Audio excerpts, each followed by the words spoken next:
Lecker, lecker.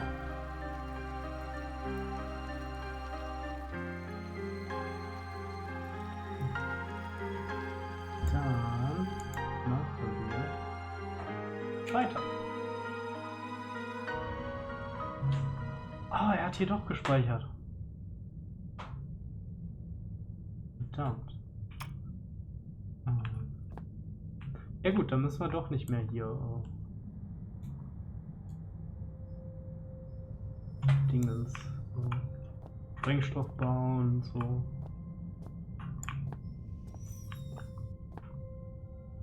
Okay, da können wir uns drum verbabbeln. Hallöchen, dann machen.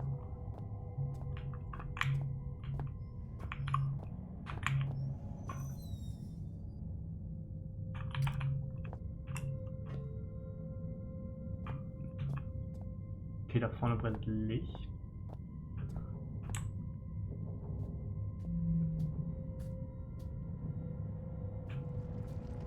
Oh, wow.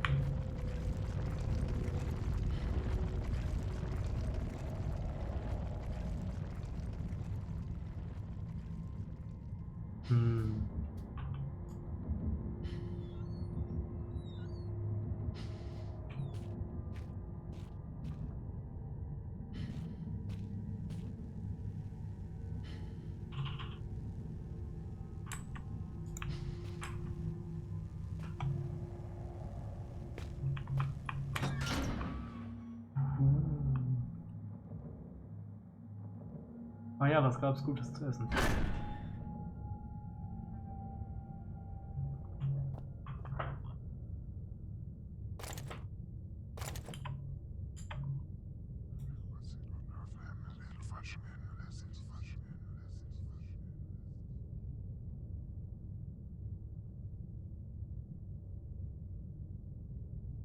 Cool, außerkörperliche Erfahrung. Ich lese mal gleich. Kontrollklamotten.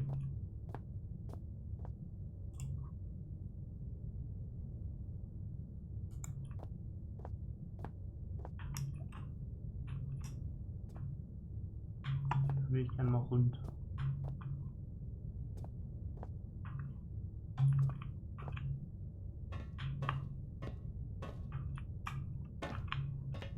Nee, das kann ich nicht. Hier aus da hoch. Jo.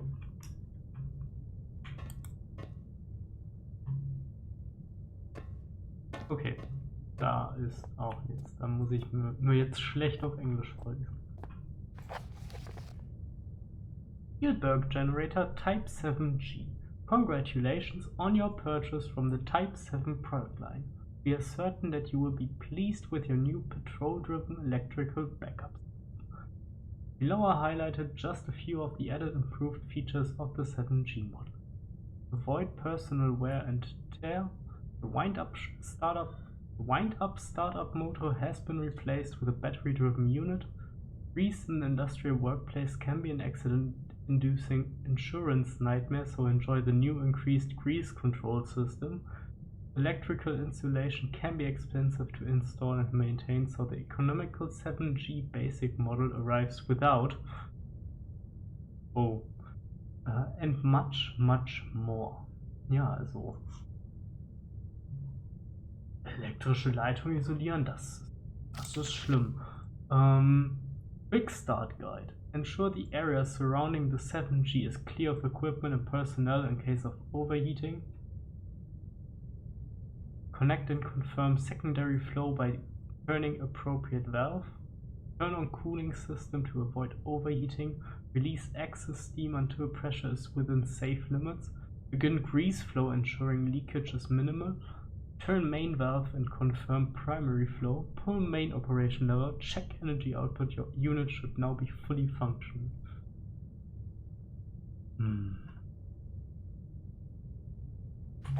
Okay, das heißt, wir dürfen uns auf jeden Fall nicht da vorne aufhalten, wenn wir die mal anmachen.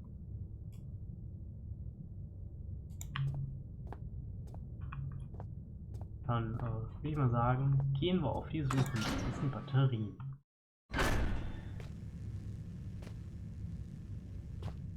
müssen ja in unser Inventar passen, also...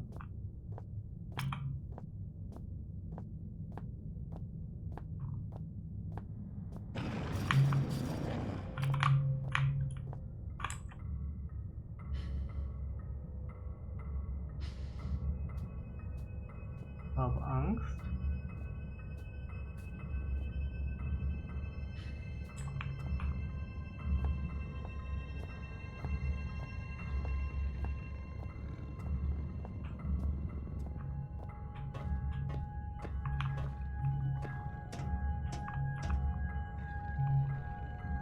Warum komme ich hier rüber? Ist das jetzt einfach nur so, damit ich verstecken kann?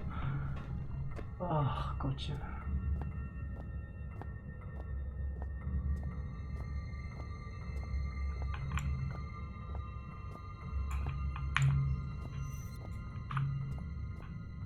Ist auch keine Batterie drin.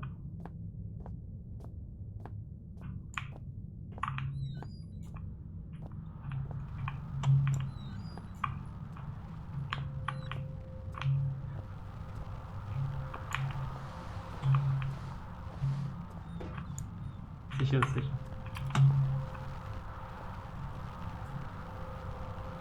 Narrow band communications room.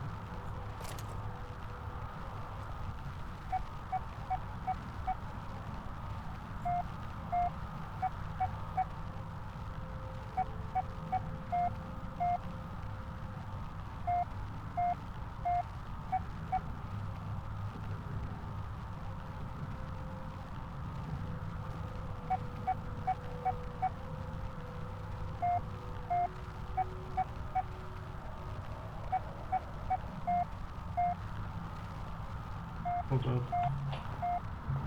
Kurz, kurz, lang, kurz, kurz.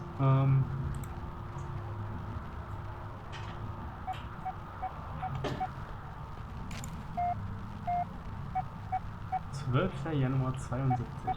Boys, I'd come have a word with you myself, but I've got more important things to do than piss about making sure you're all doing your jobs properly.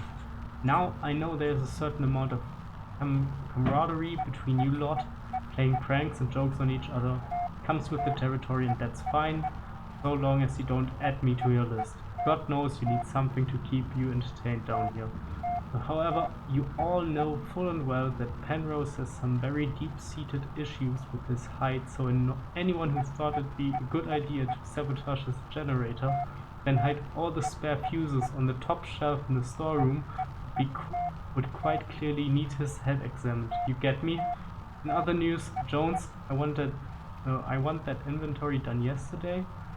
And the rest of you, it's not all fun and games, you hear? On a serious note, another radio's gone missing, and you'd better hope to God that means one of you's lost it, because stealing ain't a pretty word in my book. It's the third one this month, which means the amnesty on coming clean is fast coming to a close, and there'll be repercussions, got it? What's strange is you're all supposed to be working in pairs, so nobody should be able to get their hands on a radio without the other spotting it. When I find out who's responsible, I'm gonna find out how they got away with it, how long then I'm gonna fling them out into the snow and leave them there. They'll just disappear into the night just like all those radios. Harvard. Lead minds. Woman.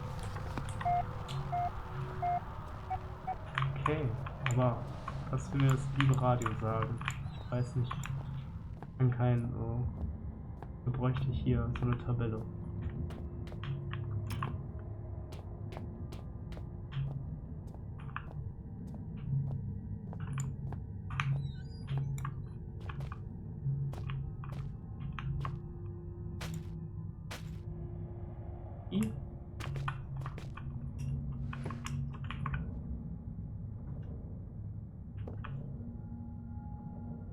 Da sind keine Spare Parts.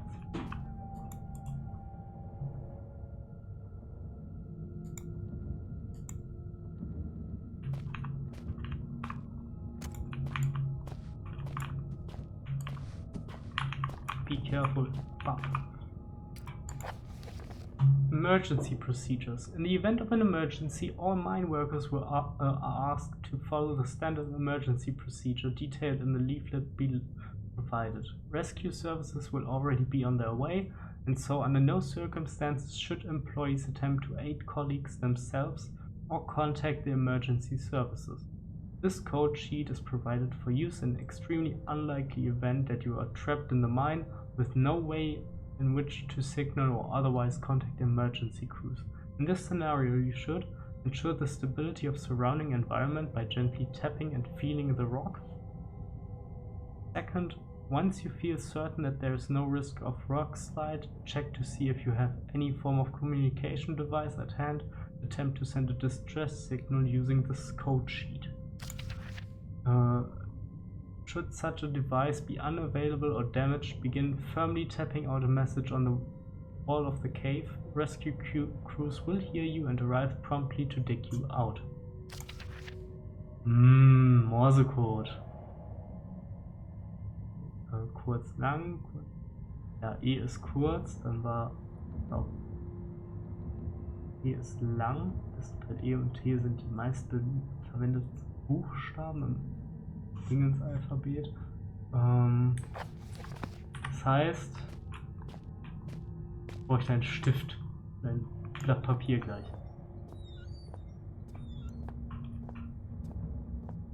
So, hier laufe ich jetzt nämlich nur im Kreis, ne? Ja. Weil das da vorne Padlock Key, natürlich. Yo, das traust du dich nicht. Ich habe zwar nichts zum Kämpfen, aber ich mach dich fertig. Pfiffi. So.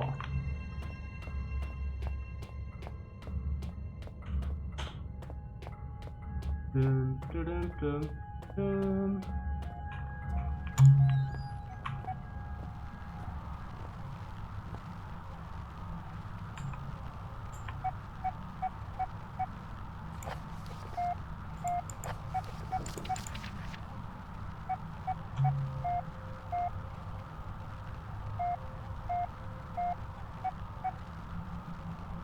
Das war eine 3.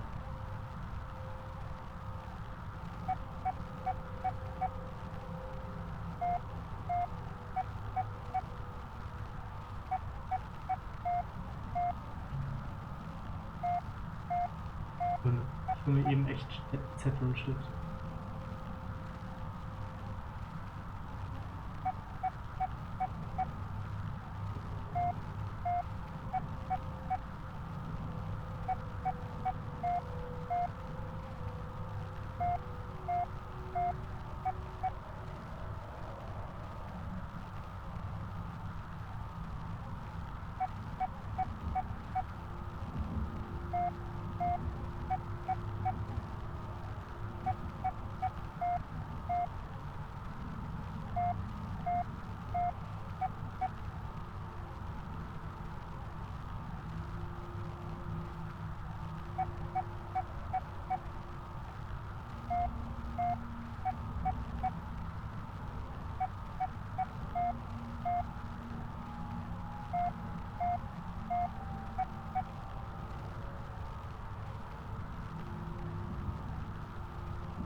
Aber jetzt habe ich Zettelchen und Stift.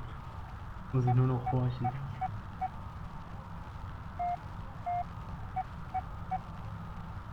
Okay.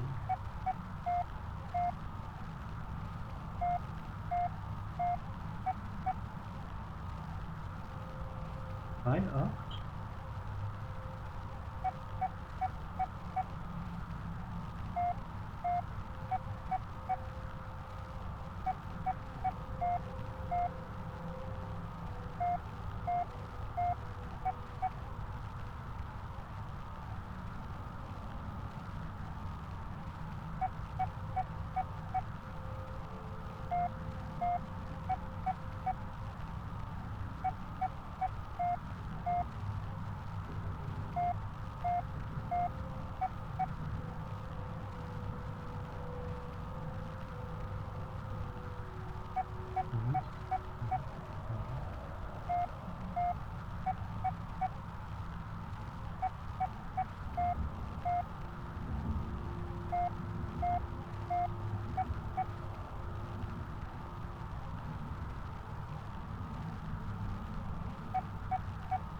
2, 3, 8.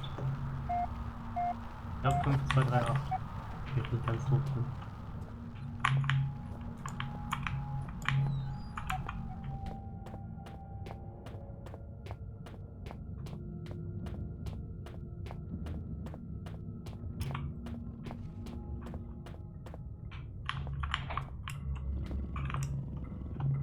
Boah, ich Bock gegen dieses Camp.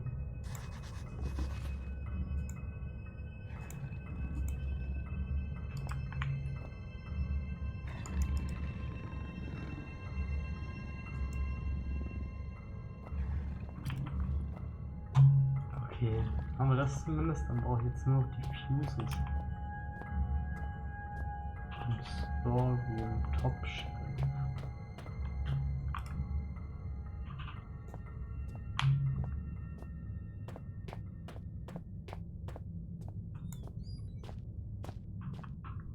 Da oben.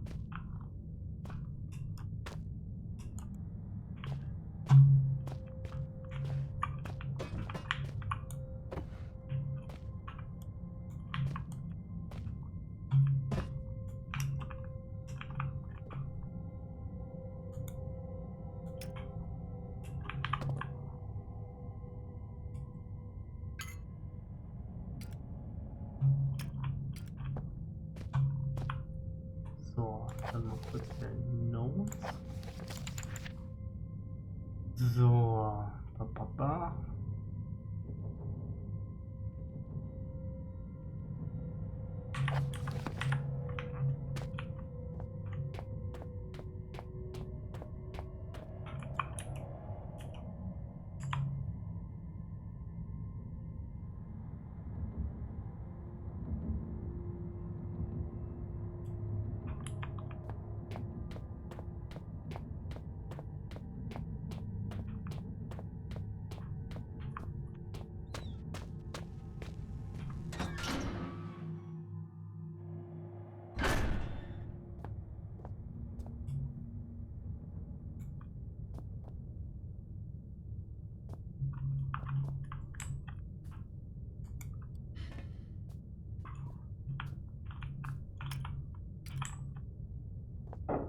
Muss draußen die schon. Draußen? Nein.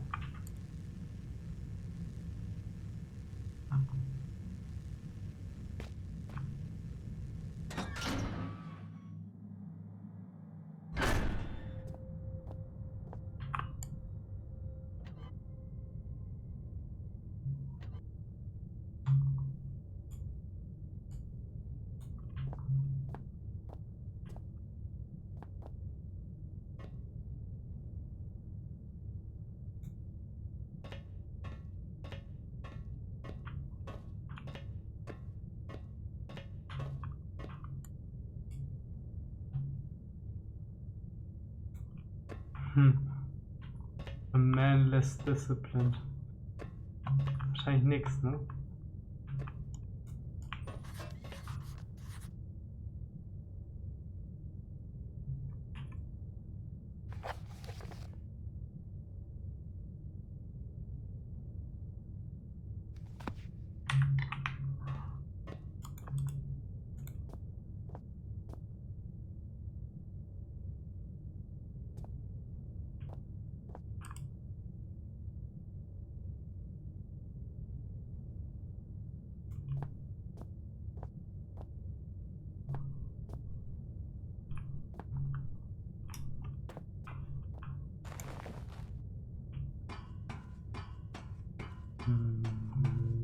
Nicht, dass ich wüsste. Ich weiß nur, dass ich glaube 19 Uhr, 19:30 Uhr späteste Ende haben wolltest.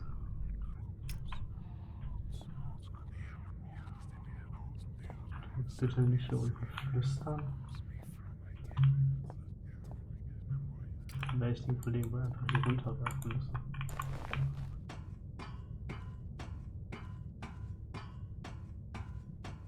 Keine Ahnung. Das war letztes Jahr, ich glaube 14 Uhr.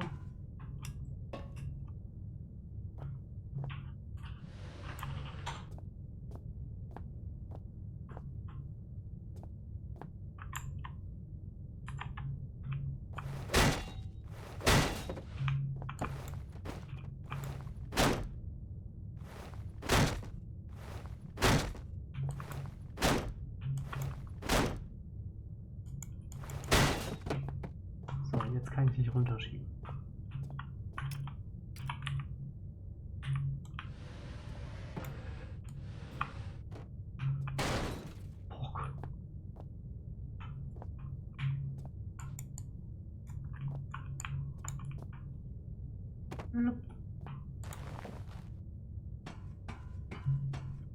Ja, okay, dann will ich ja schon fast noch ein bisschen früher sagen.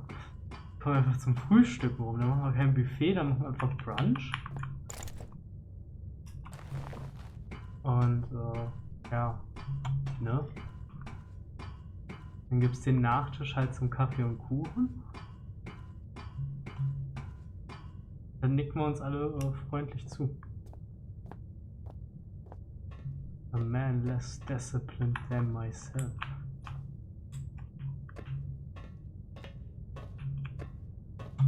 So, wo muss ich jetzt die Batterie reinpacken? Da unten. Okay, da muss die Fuse rein.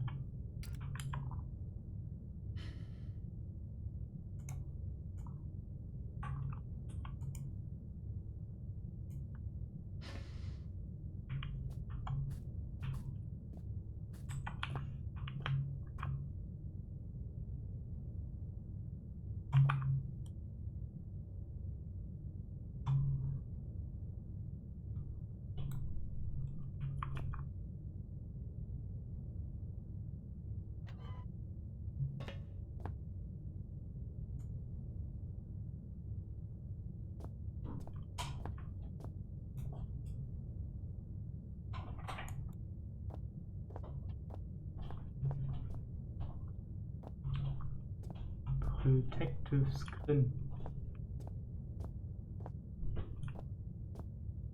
Da kommt die Batterie rein.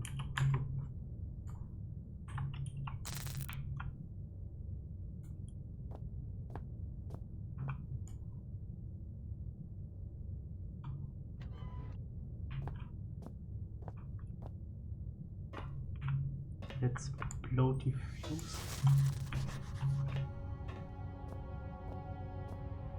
I should check the fuse box.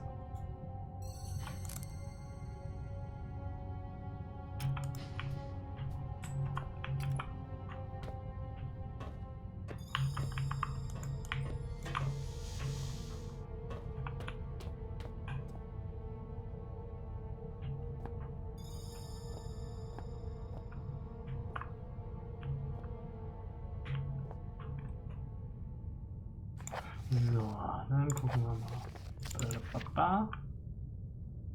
Wir haben hier Equipment.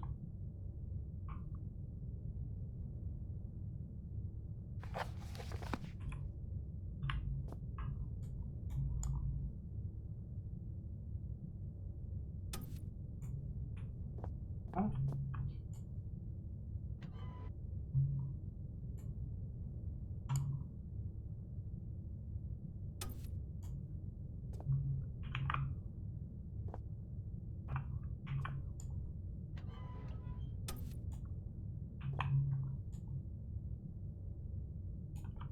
No. Generator manual. Okay, connect and confirm secondary flow. Fangen wir erstmal damit an machen. Da kann ich jetzt nicht mehr. Ich kann nicht mehr ausmachen. Okay. Wenn es eingeloggt ist, ist es eingeloggt.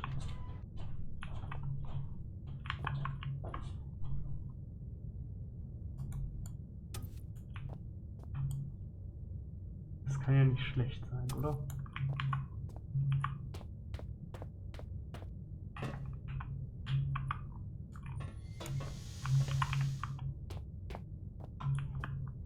Okay, dann müssen wir es doch tatsächlich in Reihenfolge machen. Zuerst 2. Dann müssen wir hingehen. Turn on the cooling system to avoid overheating. Das wird dann Wasser hier sein. Dann release excess steam pressure until within safe limits.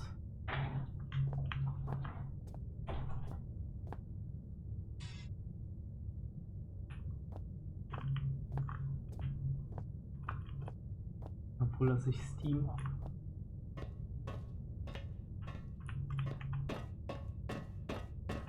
Hier kann ich ja kein Steam ablassen.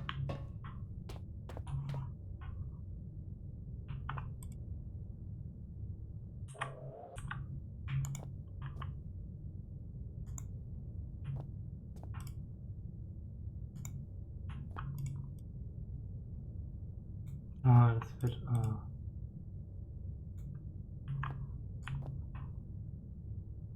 Da muss ich das eben wieder zurücksetzen. Ja, die Küche ist dann jetzt quasi fertig, ne?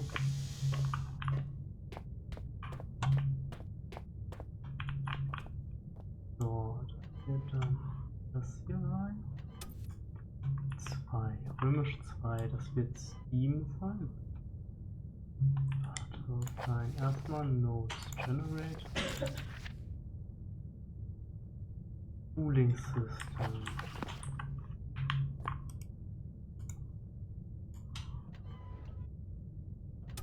Ab jetzt Deko. Wir könnten anfangen, die Bilder und so alle aufzuhängen.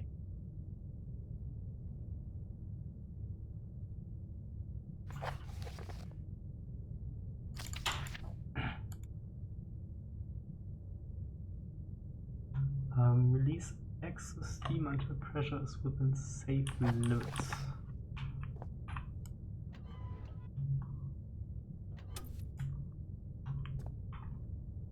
Dann begin grease flow.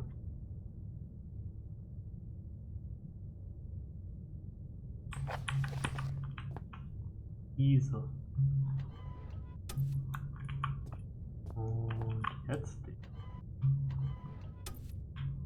Und jetzt ziehen wir es und dann knallt es jetzt laut und ja.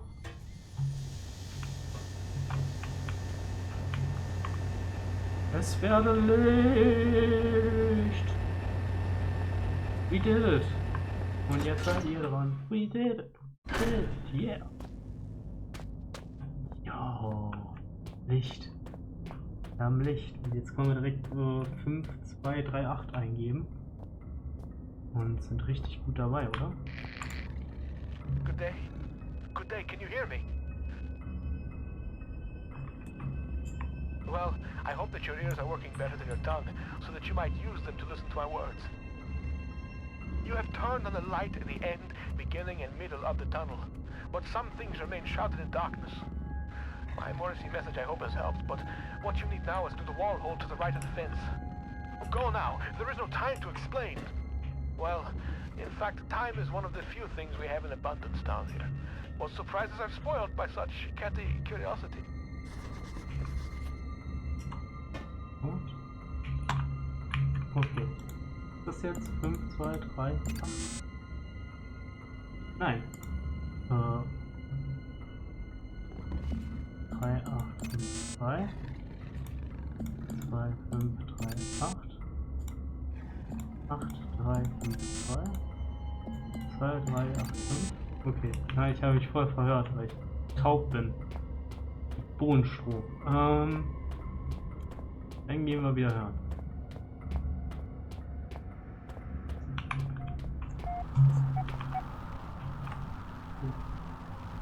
Lass mal wieder die Zahlen wegstreichen.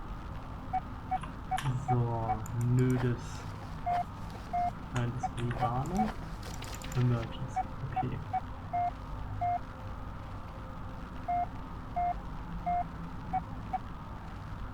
Dreimal. Das ist halt die Sache, was ist kurz, was ist lang. Das ist sehr kurz.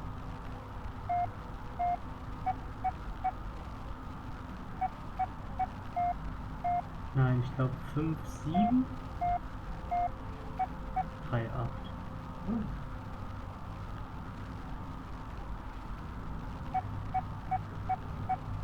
Das sind 5. Nur 7. 3. Okay, 5, 7, 3, 8. Versuchen wir das mal.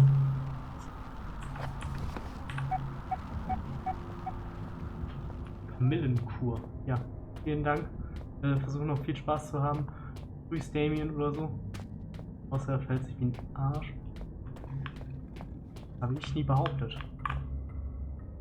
5, 7, 3, 8. Ja, bin ich gut.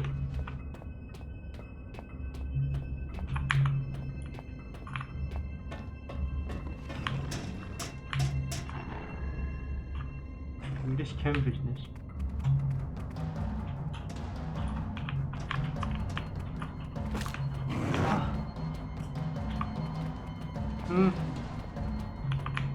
Komm her, ich mach die alle.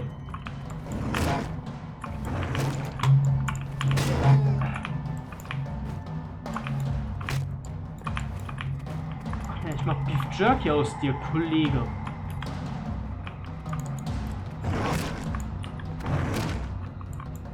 Ich hab dir doch Beef Jerky eingelegt. Okay. Jetzt kriegen wir es hin. Da haben wir den kaputt. Komm her.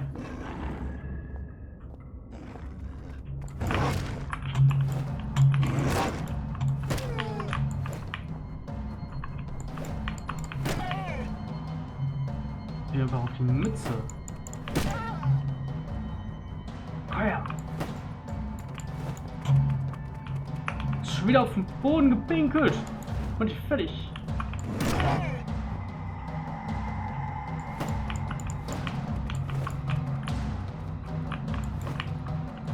Komm ran hier.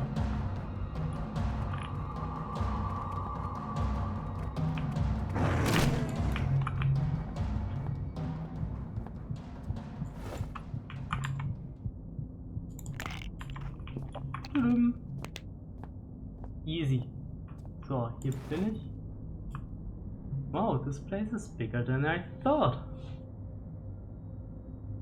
Da ist das Keypanel, da sind wir. Das heißt, hier zur linken Hand geht's zur Buddelbude und zum Storage. Zum Toolshed geht's mittig. Zur rechten Seite gibt es den zusätzlichen Schaft. Okay.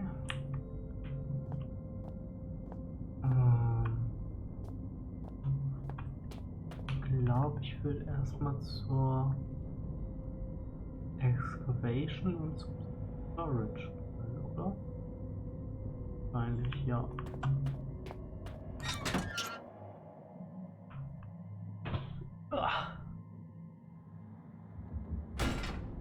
So, es hat gespeichert, das ist doch schon mal gut.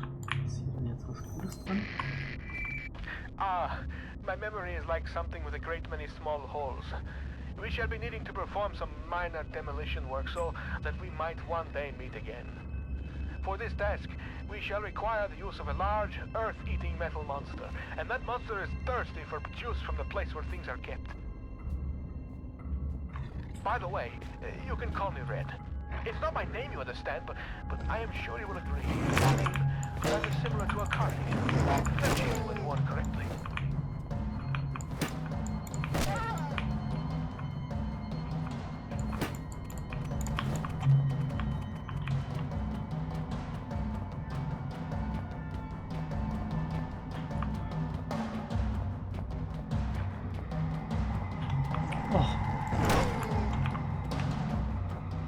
Einfach so die Schnauze gehauen.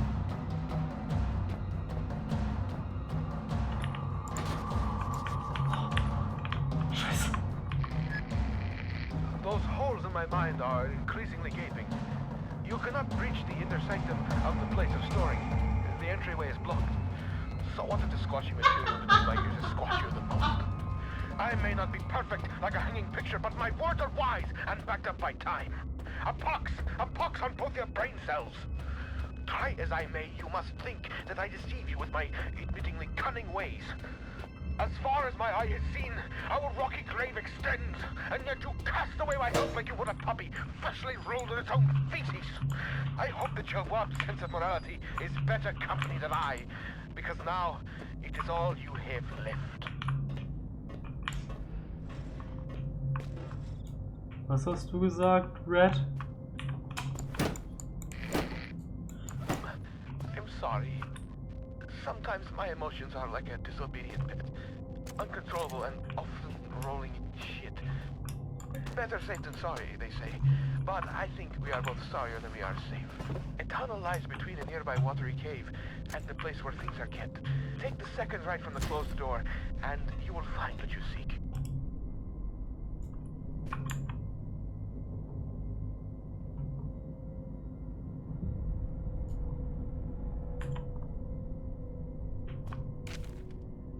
Xeno Report 66B, Phase 9, Anno 9002, Anno Domini 1992, filed by Chief Attending Xeno Officer, for the eyes of the leading installation officer only.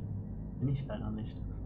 Leader, unlike the other findings, 66B appears to be of manufactured rather than natural origin and so warrants additional interest and, need I say, security.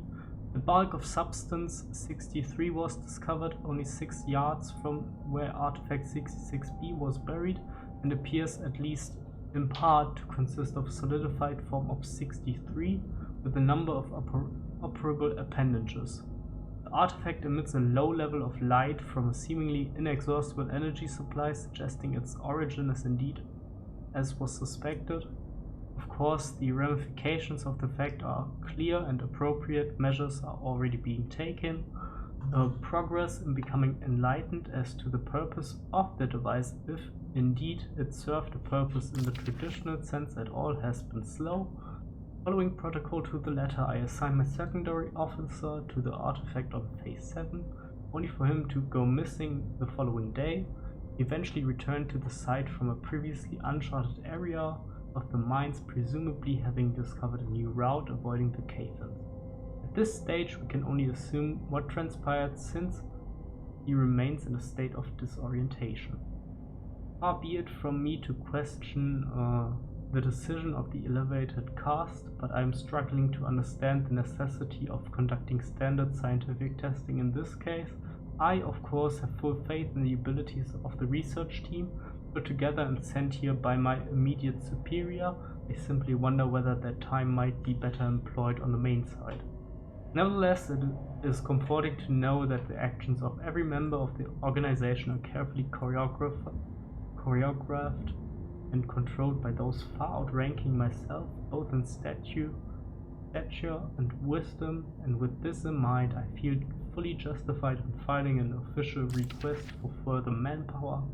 We have already lost a number of workers to unforeseen events, largely while engaging in the studies mentioned earlier, and further investigation of the area calls for volunteers to carry out tasks altogether too hazardous in nature to risk the well-being of more elevated organization members. In particular, the tunnel system above the secondary site requires immediate cartography. Okay, welche Aliens haben wir gesucht und haben sie jetzt leider gefunden? Ich nehme mal Fleisch in die Hand. Einen kleinen Fleischklumpen da. Sieht eigentlich aus, als ob ich meine Hand zerhackt habe.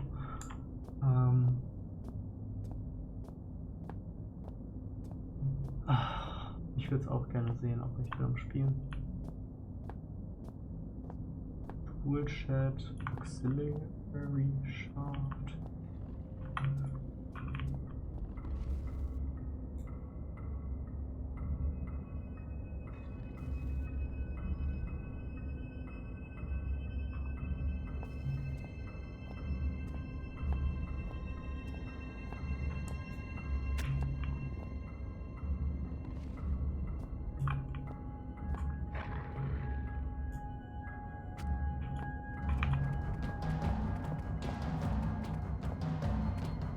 Bin nicht so lecker wie Fleisch. Nein, nein! Verdammt. Bin nicht so lecker wie Fleisch.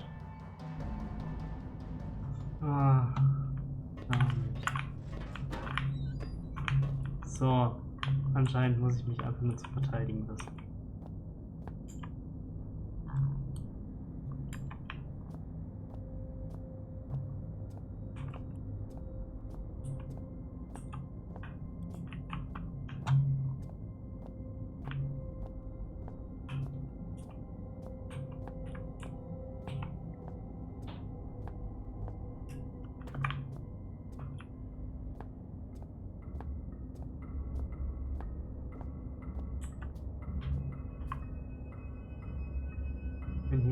halben Wege.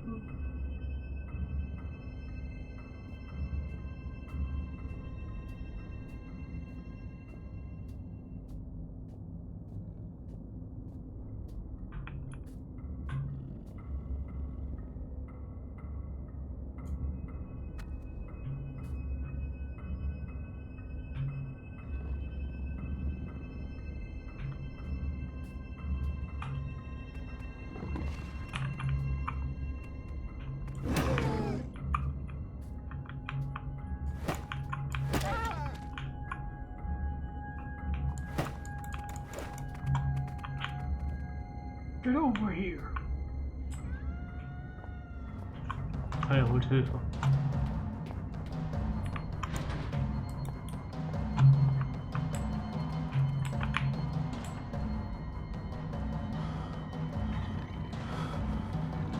Haha.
Ich bin ja Tierliebe, aber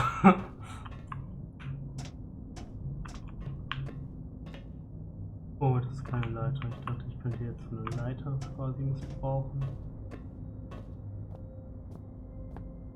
Das heißt, in dem Bereich könnte ich mich ja jetzt relativ ruhig umsehen. Oh.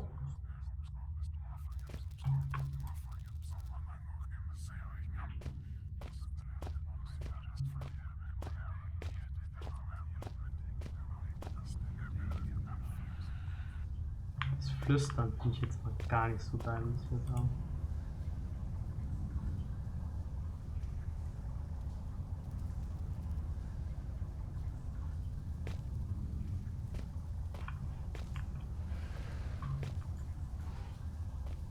Okay, das scheint mal ein Kette.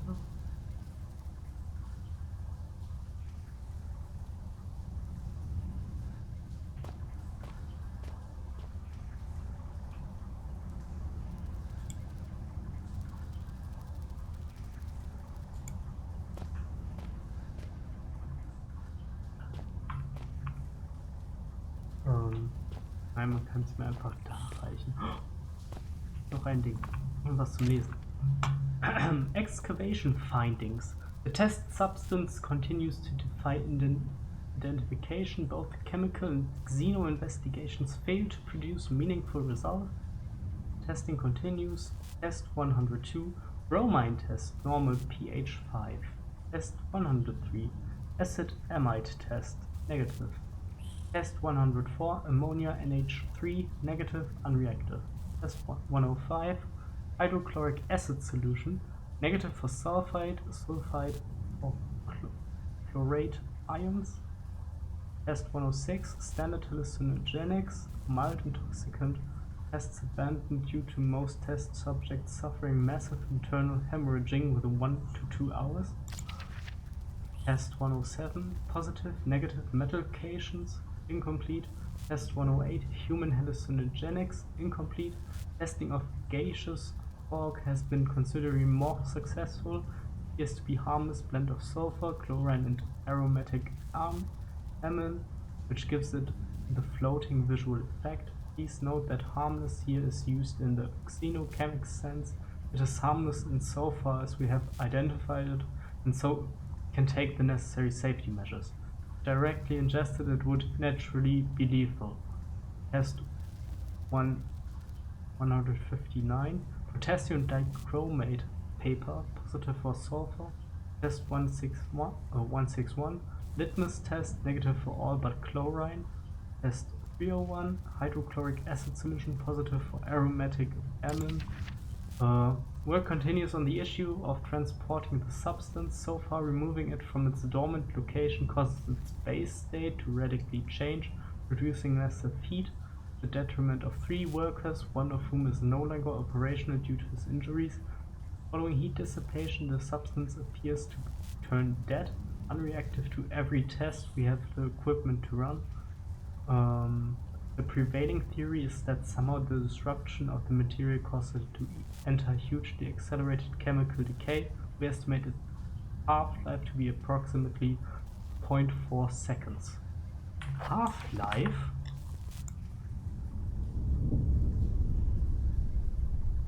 Man still clutching, still looking for what? Before him lies metal, jutting upward from earth. A hatch, a portal, a hole. Door, unfamiliar text. Who are these figures huddled around? What secrets are hidden behind the faces of men?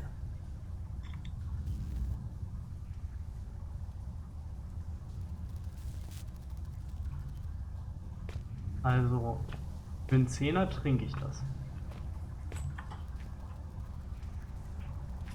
Oder was auch immer. Esse ich das. Pack's mir auf den Döner.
Ich glaube, das wird mir nichts bringen, oder?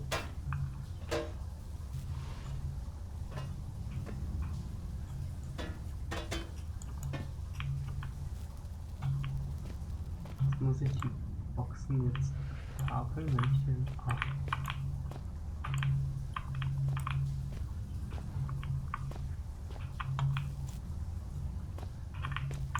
Okay. Die eine muss ich dann hier hinschieben, damit ich quasi...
Oh, Spinnen.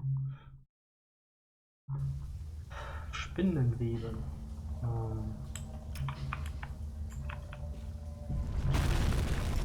ja. Oh. Oh, oh. Ne, ich hör's.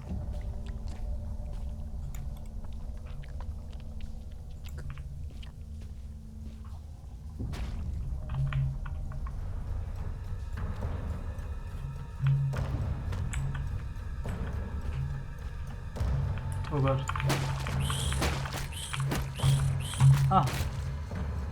Okay, ich darf sie nicht kaputt machen. Ich dachte, ich sollte sie proaktiv kaputt machen. Verdammt. Okay, nichts kaputt machen.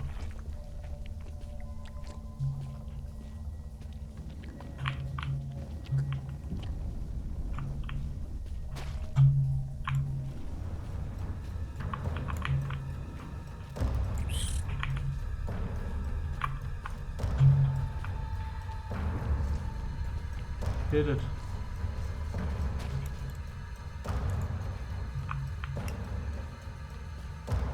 Oh Gott.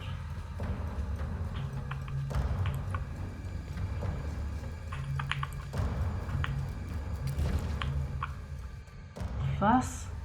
Er hat mich doch gar nicht. Ich renne einfach. Ich renne einfach.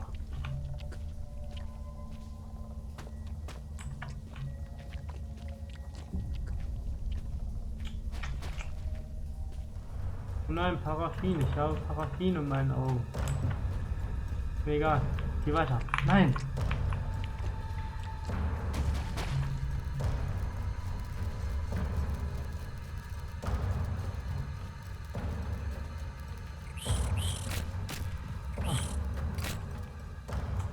Okay. Lecker, lecker. Ich hatte wohl recht.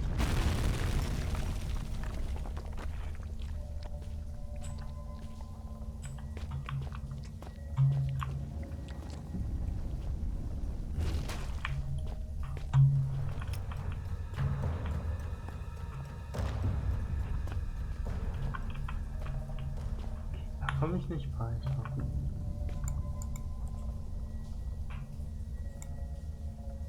Need to get out of here.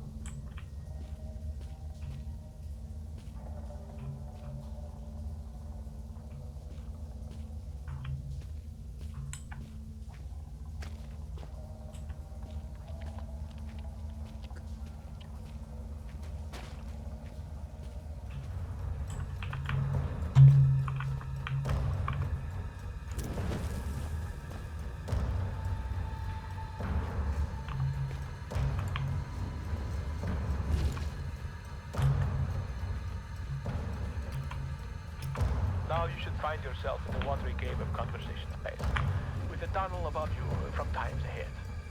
In this tunnel, for both our sakes, be careful, not curious. I have already spoken to you about the cat, and repeating myself is not only out of the question, but out of the window and climbing down the guttering.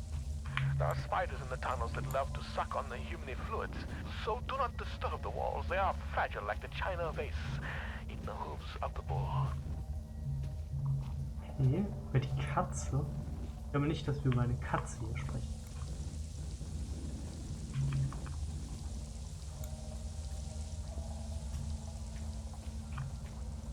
Diese Wall sollte ich wohl nicht disturben.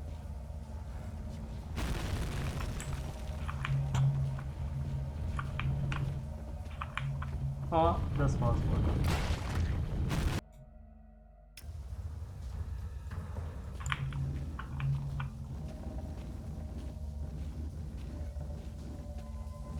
Vielleicht sollte ich genau diese disturben.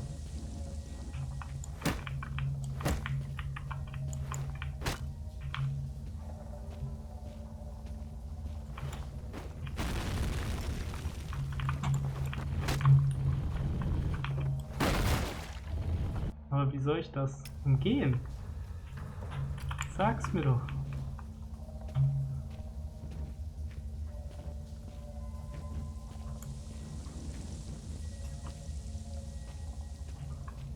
Müsste jetzt hier.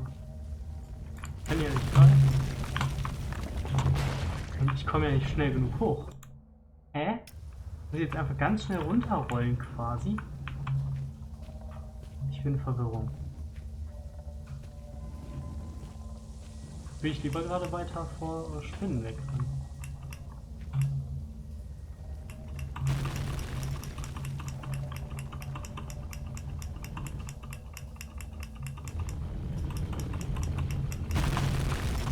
Ja, okay. Wenn ich jetzt springen spamme, dann geht das anscheinend.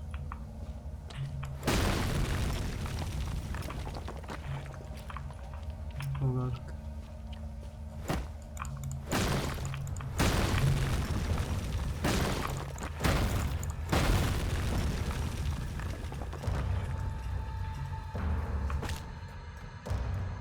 Oh.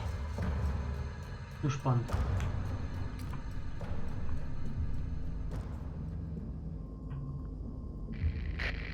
There should be some insect repellent in that red and white cross box in that room.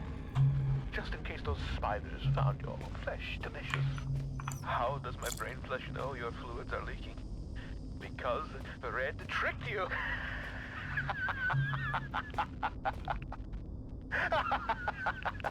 The spidery tunnel was far from a necessary evil. More so, it served as a well-deserved punishment. You thought my mind had been lost to the ravages of time, but poetic justice has struck with a sonnet and an eight-legged baptism of fire. With justice now served cold, I hope that we can be good friends. Now reclaim the key and go juice, and find a way to the mining monster.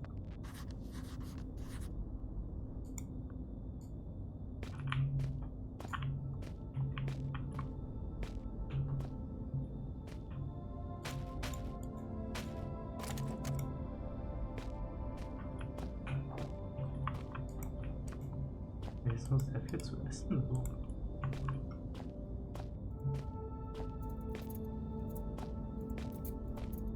Boss Red has tricked you.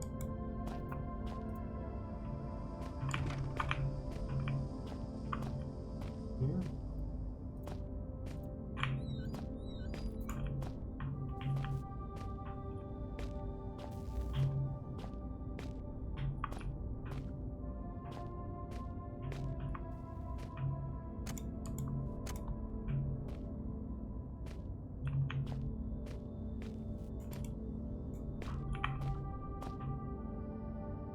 Lots of useless equipment.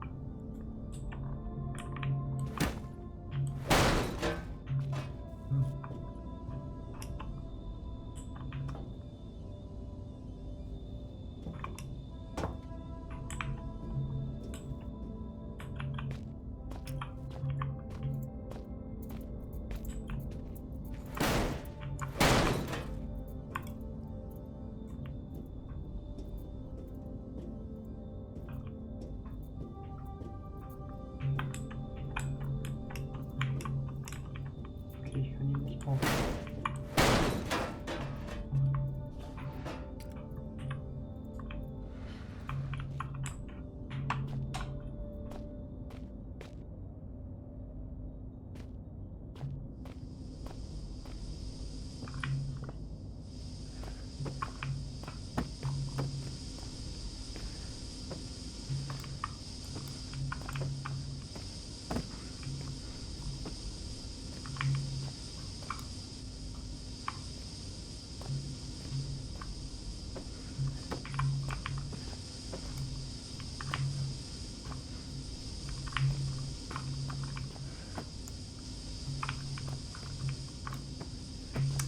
So.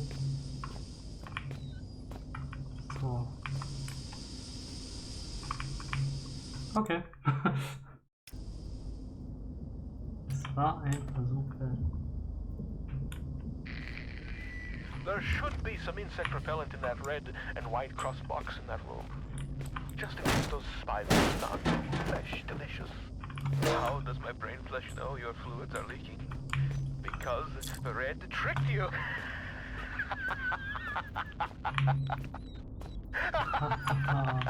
The spidery tunnel was far from a necessary evil. More so, it served as a well-deserved punishment. You thought my mind had been lost to the ravages of time, but poetic justice has struck with a sonnet and an eight-legged baptism of fire. with justice now served cold. I hope that we can be good friends. Now reclaim the key and go choose. And find a way to the mining monster. Ich mag den Typen irgendwie. Ich weiß nicht warum, aber eigentlich finde ich den erstmal ganz witzig. Red ist cool.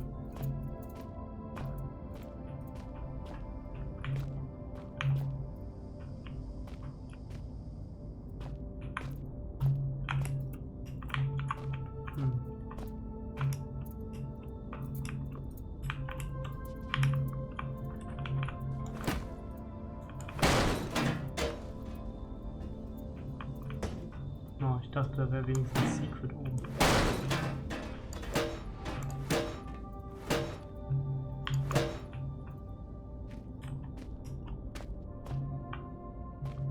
Dann nehmen wir uns mal die Batterien. Danke sehr. Was haben wir denn hier drin? Eine Vision. What the fuck?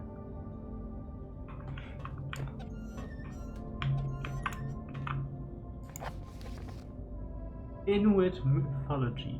Christian foresight, first published 1903. Over the past 100 years, our people has seen something of a religious revelation. The Kalalit and Inuit in general might be said to have seen the error of our ways. Christianity has become increasingly embraced throughout the Arctic communities. It is the purpose of this paper to explore the true roots of our long-held beliefs and to uncover how they might be justified today in our newfound enlightenment. As such, this essay will be the first I have written in English, as opposed to our native Kalalek.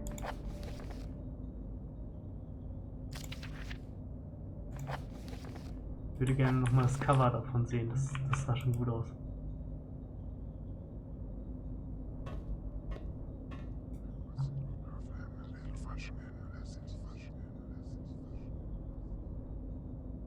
Suppose I can trust these things a bit more, not that yet.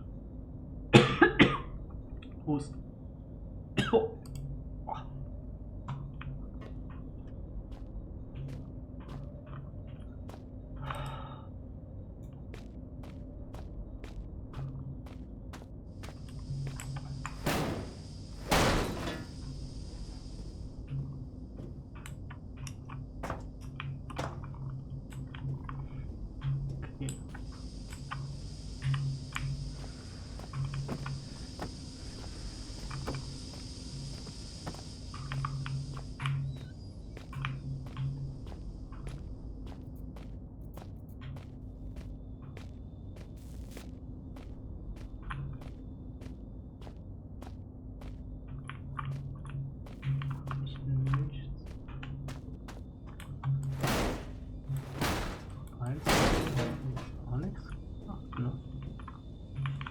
Fiepen.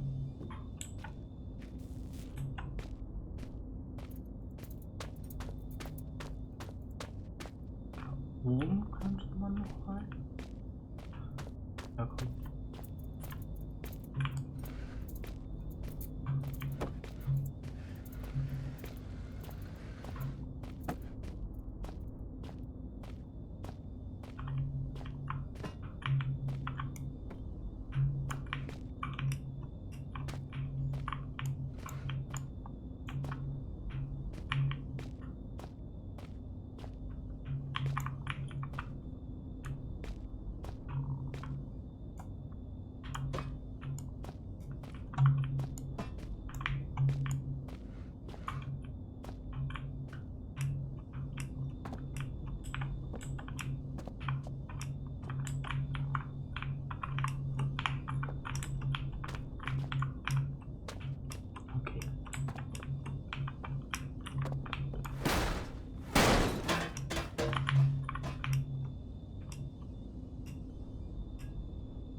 Bringen wir anscheinend. Ja gut. Ja gut. Runter komme ich ja nicht lang. Und prüft mich ja anscheinend trotzdem.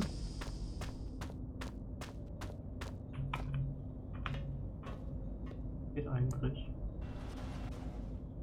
Oh Gott.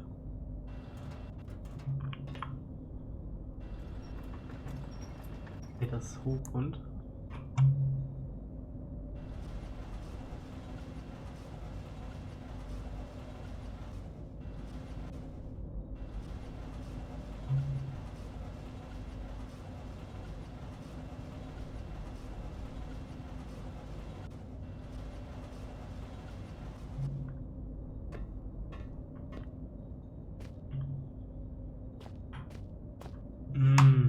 Okay.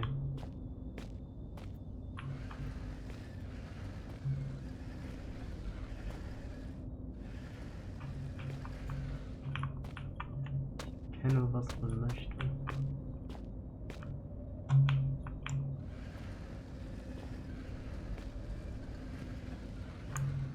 Geht eigentlich mit dem Feuer. Und du hast ja zum Glück immer diese kleinen Teilstücke bis dato.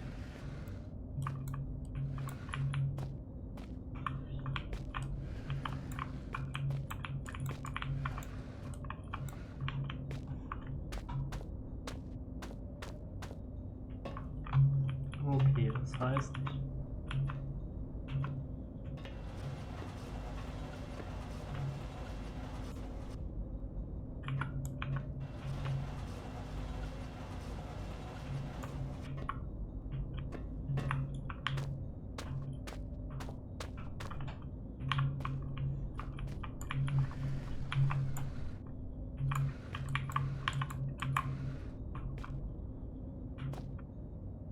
so in etwa da.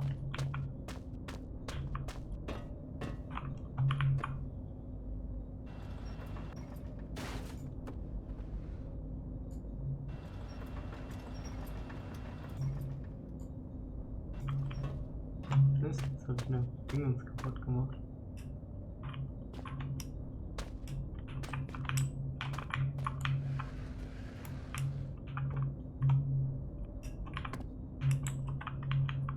Das ist ein bisschen höher.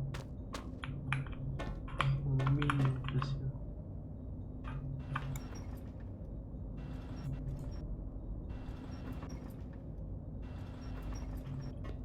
So, und dann sollte ich auch rüberkommen können.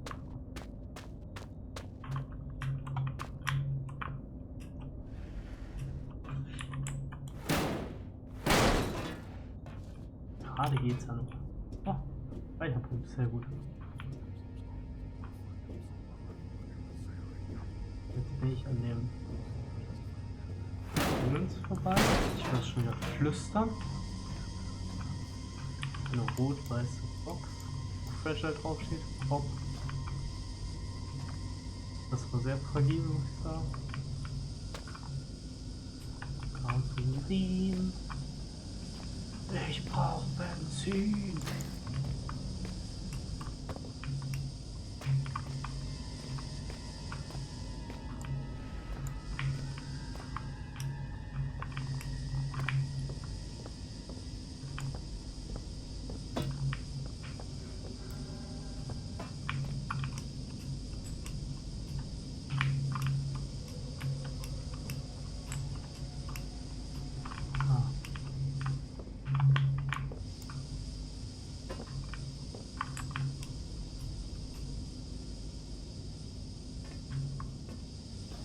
Das war bestimmt intended way.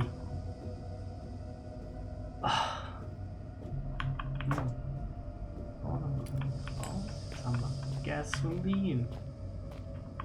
Jetzt rausgehen.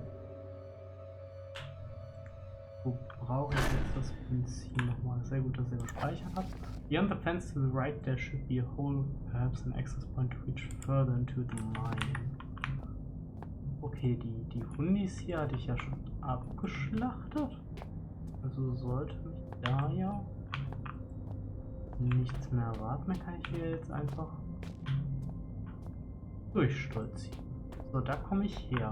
Da bin ich vorhin so unsanft einmal abgebogen, meine ich. Oder? Wahrscheinlich kann ich mich darin vor den Hunden auch verstecken. Beef Jerky da durchwerfen und sagen, ja, geht. Das Excavation, da war ich.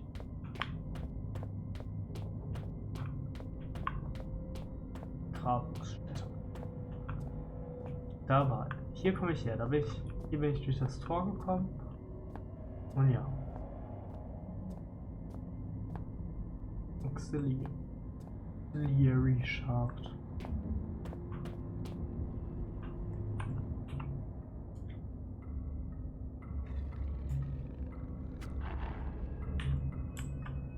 Oh ja.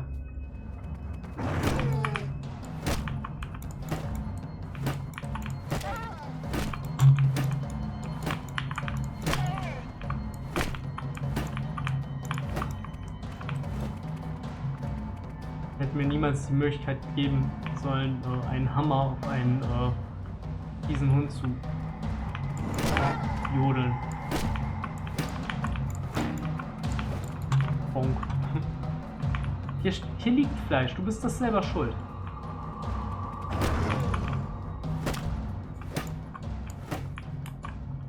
So.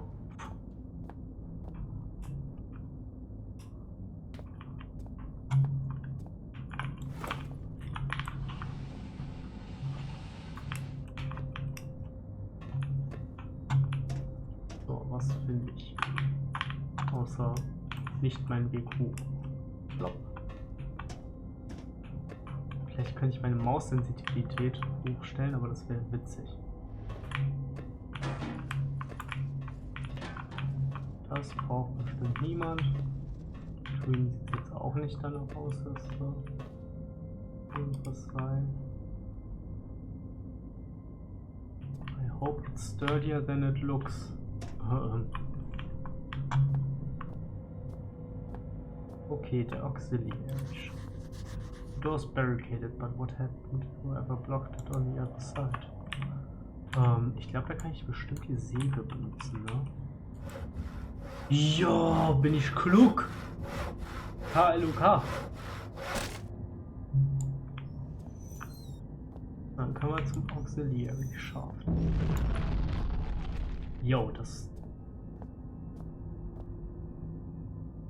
Oh, pass auf, wir sind Hunde.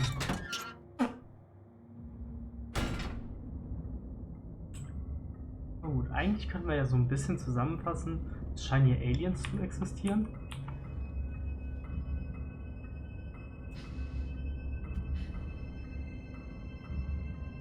Und generell habe ich so einen recht Lovecraftian Vibe.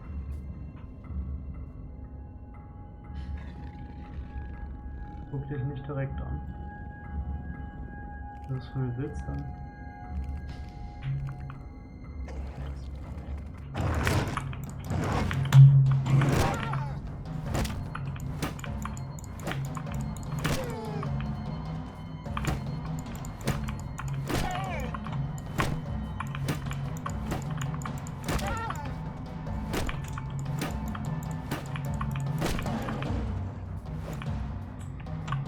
Du selber schuld.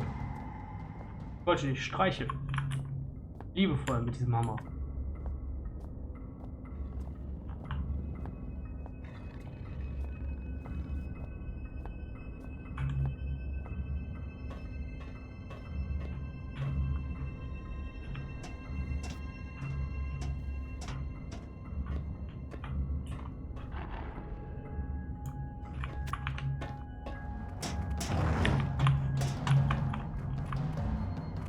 Wenn du kämpfen willst, dann komm her. Ich habe den High Ground. Don't try me, boy.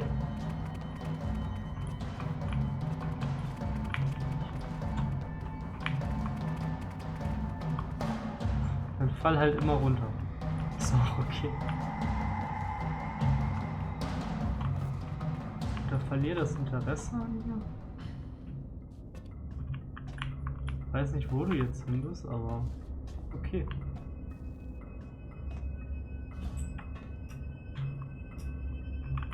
Oder da bist du.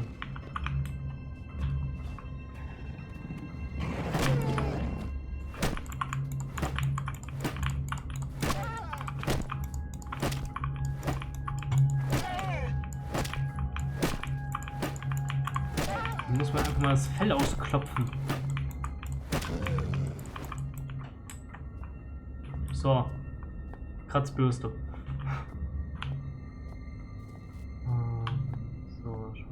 hier? Ich glaube, da komme ich nicht rein, oder? Oh. Kommen wir denn da hier hin? Da hier hin. Wie kommen wir da denn wo hier hin? This area must be the access point to reach further into the mine. Da möchte ich da noch nicht hin. Dann möchte ich mich erstmal weiter umgucken. Ah ja, ja. Jetzt erinnere ich mich so langsam an die Karte. Bestimmt kommt ja auch gleich eine.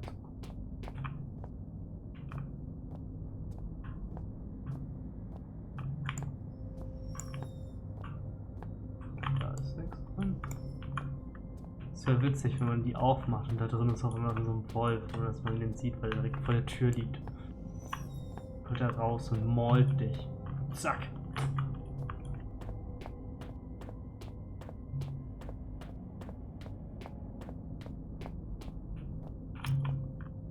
Auxiliary Shaft. Da ist noch was zu lesen.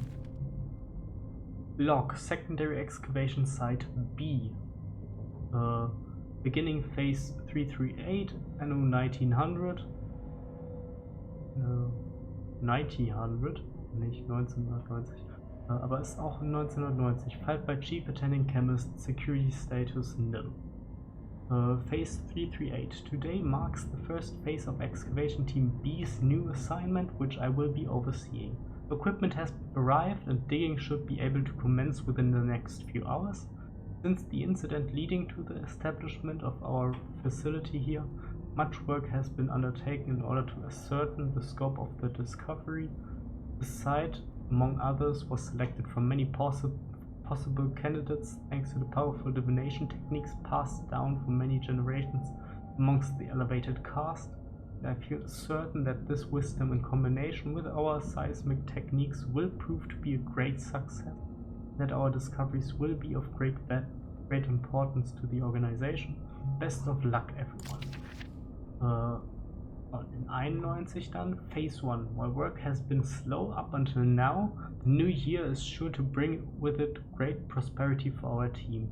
Perhaps we shall enjoy some of the luck that the other teams seem to already be harvesting. The further routine work reports will be filed in a secondary log, Phase 275. While the routine logbook has been filed many times over during the past 9 moons, there has been so little of interest to report that I find my previously enthusiastic entries to appear as if written by someone else entirely. These logs are not for personal thoughts, but since no one is ever likely to read them, I am probably safe in saying that I sometimes catch myself wishing I had never received this assignment at all and was still stationed at the main facility. We discovered a tunnel system today running through the roof of the cave, which caused a minor rock slide, but no serious injuries were sustained. The more's the pity. Perhaps if this place became a hazard, we could all be reassigned. The noises in this mine at night are beginning to play with my mind. That is, when you can tell what time of day it is.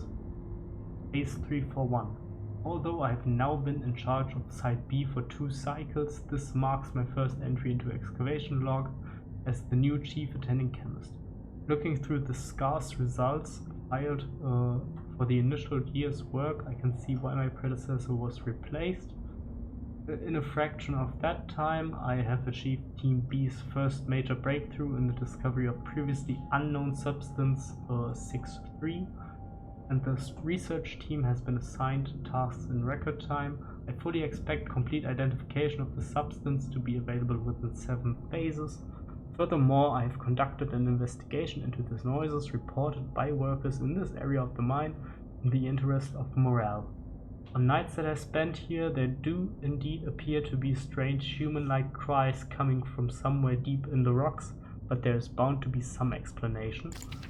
Phase 6. Following the discovery of substance 63, my team has had a second triumph in unearthing the artifact 66B. My team and I will, of course, deal with this finding with our usual level of efficiency. Phase 7. The cast has sent fit to bring in a Xeno team in order to further extract the true nature of the artifact. I applaud their foresight in this decision and would only note that if been given the chance, my chemistry team would have performed at least as well in this task. In additional notes, I have completed my analysis of the wailing and chattering sounds reported by those spending large amounts of time in this locale conclude that it is a symptom of dehydration. Lack of water has caused very mild hallucinations, which combined with quite natural seismic activity can sound a little like human voices. A thorough medical examination of the afflicted workers has been recommended, but in the interest of continuing work at maximum capacity, I have instead ordered increased water supplies and implemented an obligatory 3-minute water break once every 5 hours. Phase 9, it came to my attention today that the job of mapping the overhead tunnel system in this cave is long overdue, something overlooked from way back during the first stages of excavation, sadly before my arrival, otherwise it would already have been completed. Wow, was ein Shade, Alter. The officer in charge of the Xeno team is increasingly becoming an obstacle to my own team's research. He insists on overseeing perfectly routine tasks when given the defection of his second in command yesterday. I would suggest his time is better spent taking control of his own responsibilities. At heart, however, I believe him to be a thoroughly devoted follower, which is why I am certain that he would leap at the chance to volunteer for the surveying of the tunnel system. I have tried warning him of the potential hazards, but he simply will not take no for an answer and asks that I ensure those higher up understands his enthusiasm. Phase 18, in a most disheartening turn, the chief Xeno officer has not returned from his brave exploration of the tunnel system. Wow, in diesem Satz liest sich so viel Sarkasmus. Oh, das ist ja... Oh, der ist nicht wiedergekommen. Oh, verdammt. Egal. Phase 24. In the days since this chief Xeno officer foolhardily trespassing into the tunnel system, which now appears to make up the domain for various aggressive local fauna, said creatures have become increasingly hostile, venturing into excavation site on more than one occasion. This is something which I will be keeping a close eye on. Phase 50. This will be the final entry into the log for excavation site B. Events have forced us to curtail our work. We have taken more than one casualty to the organisms living above this cave system, leaving us no choice but to carry what equipment and documentation we can, abandoning all else. Their attacks have developed a discernible pattern, and we are due another in only a few minutes, so I must hurry. It's ironic the noises that have been reported since the initiation of this project are still present, except that now they sound more like laughing. Ich muss halt sagen, das klingt für mich halt so ein bisschen wie Scientology, als ob Scientology gerade nach ihren Alien-Ancestors sucht. Und den Vibe kriege ich aus den Einträgen und wie es beschrieben wird und der Hierarchie da drin. Und ja, so insgesamt würde ich ja schon sagen, schlecht gelaufen für die Kollegen.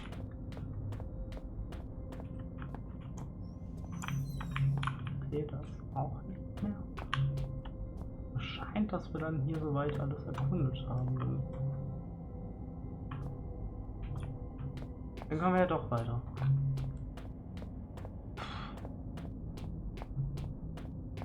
Und dann frage ich mich, sind das jetzt Zombie-Hunde am Ende des Tages? Oder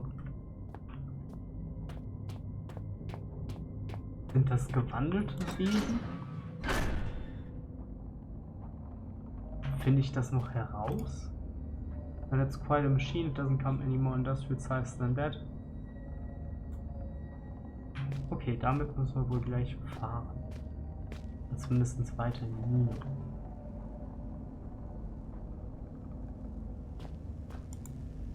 Ich schon fast sagen, dass das ein Stromkabel war. From out the door rises something vast, something terrible. It strikes a man, knocking him down, and those standing by him wither into the darkness. Screaming begins. Still father looks on. Is he bringing this? Father, what have you done? When I use these now, I feel as if I'm not the only one. getting crowded in there. Like I'm just one visitor of many. Strange thing is, they all seem familiar. Vielleicht hat der Vater auch was mit genau dieser Organisation direkt zu tun.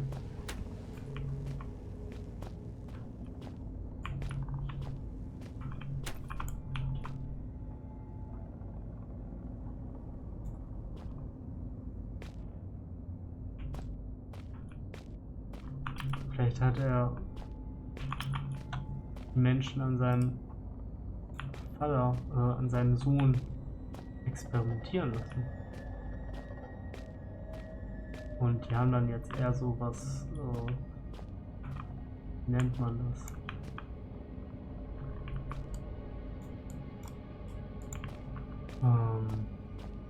Lovecraftien gefunden.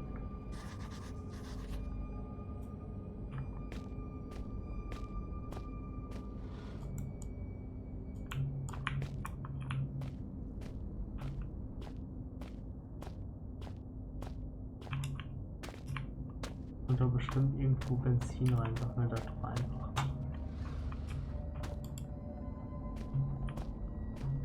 Okay.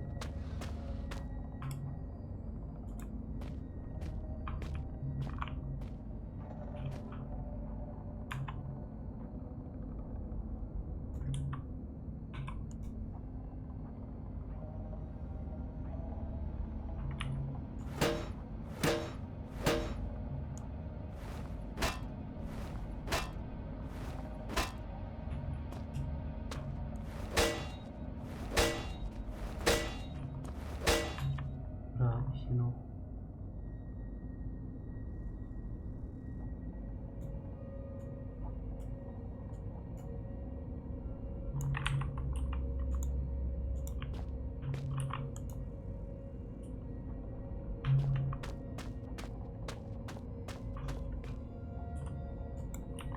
Nein.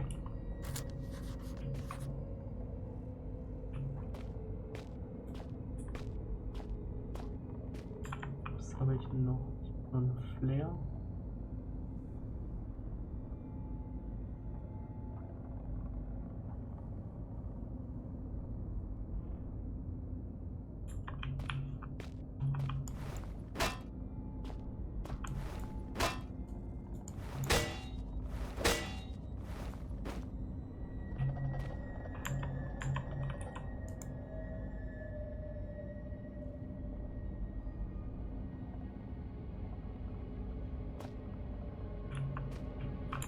Das Rohr?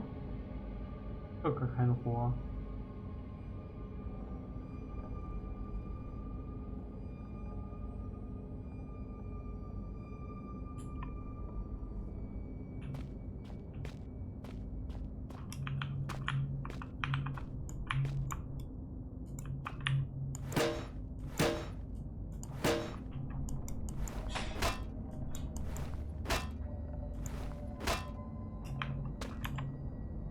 Das neben dem Jerky ist Dynamit.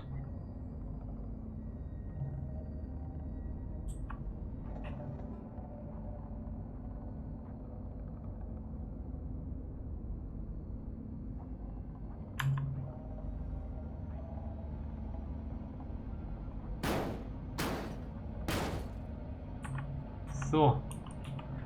Ich habe irgendwie die ganze Zeit gelesen, dass das Ding auf dem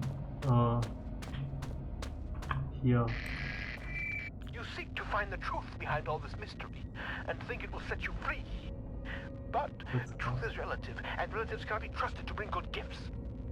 What you seek lies in the shafts beyond this collapsing of the sky, and if you look closely, so do I. A century of days has passed since I saw this area last. The diseased ones sought to kill poor Red, but I took them on a wild poultry chase. They ended dead. They came from out the big metal door, but after all my years, I knew the cave's door. Hide and seek turned to seek and hide, and I buried them here beneath the solid rock sky. Alles klar, Bro.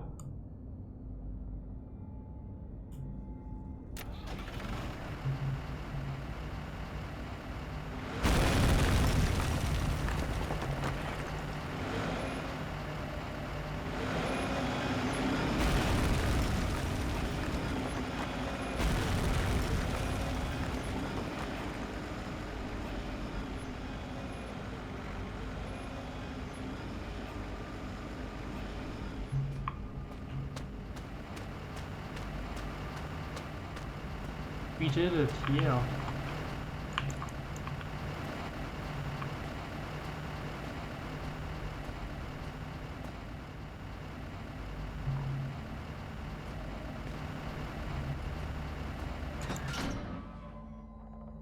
It seems so strange now to have been guided like a blind man by a faceless stranger whose sanity was clearly waning, disposition unknown. For all I knew, this rat didn't even have a disposition to speak of, just a seething mass of conflicting emotions. I knew that my radio-reliant friend must have been cocooned nearby, and perhaps in finding him, I would find myself one step closer to understanding what was going on. In just a couple of hours I would find what I was looking for, and with it would come answers. I didn't realize at the time, but the answers I found would be for questions I hadn't even asked. Ich weiß nicht, ob ich Antworten auf Fragen finden möchte, die ich nicht gestellt habe. Zum Beispiel, warum lieben Kinder den Geschmack von Cinnamon Toast Crunch?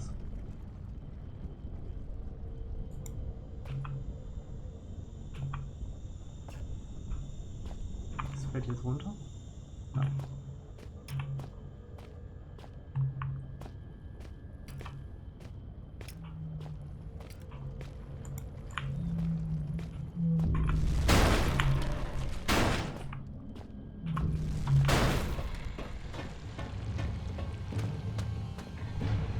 Nein! Ich hätte schwören können, ich war auf dem Holzbeam. Nein.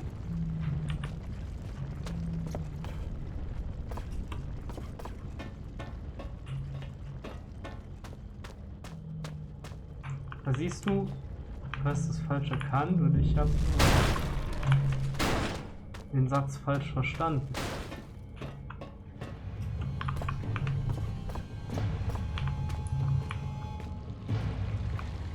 What the? Das war mein Weg zum Klo. Nee, das war das, was ich normalerweise ins Klo bringe. Holy shit. Das war Shai Hulud.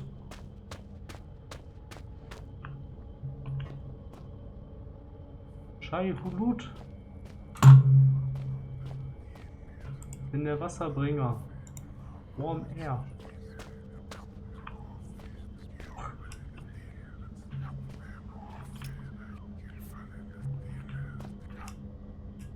Perkele. Großartig, wenn man den braucht.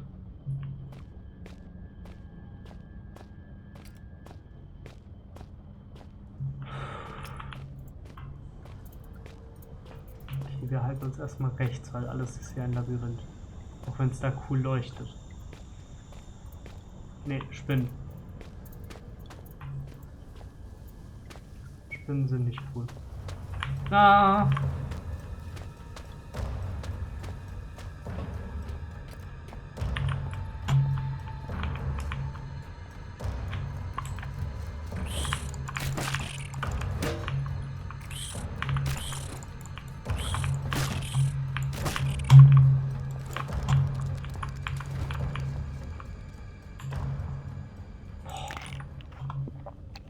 Nee, kein Fan davon.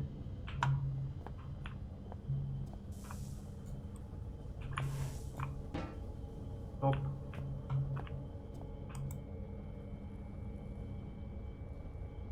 Müll oder Blut? Müll oder Blut?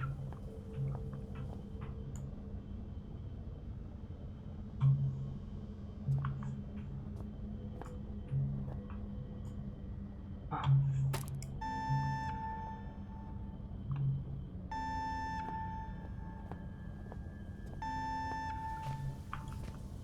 Ist jetzt einfach nur das Distress Signal oder?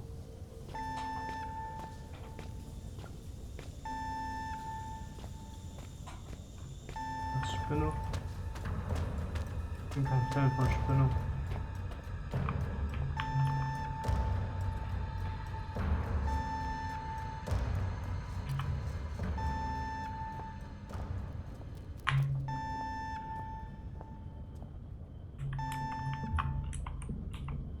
Die auch auf Beef Jerky stehen.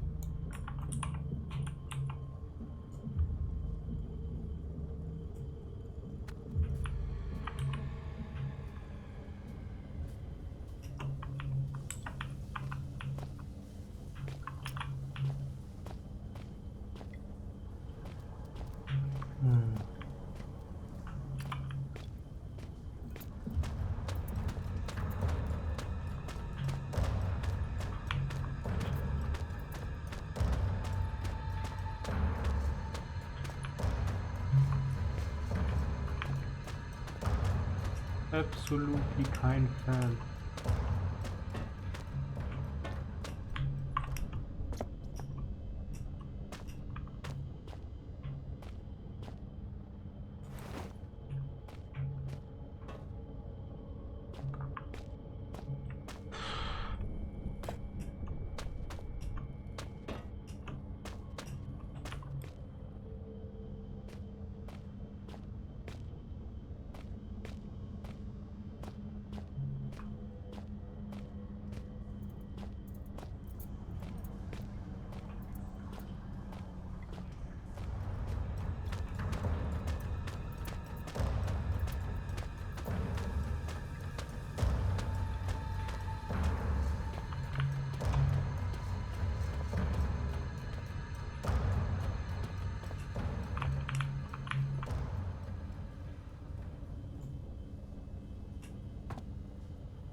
Die Kabel gehen ja irgendwie hier lang. Guck mal.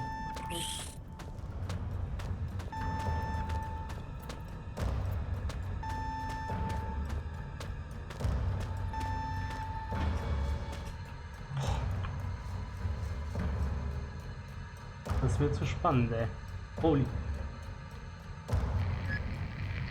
With my remaining ear to the ground, I hear your trembling Tootsies padding towards their final destination. Things come to those that wait, whether they want them or not. And soon I think your wait will be over.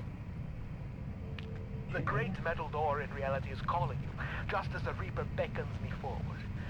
I look forward to finally greeting you. I only hope I need not greet the Reaper man first. Okay, also er liegt im Sterben. Das haben wir dann schon mal ermittelt.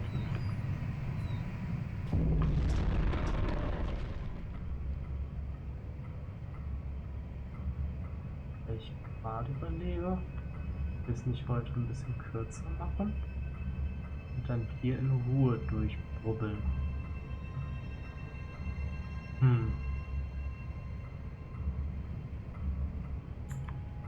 kann gerade nicht abschätzen.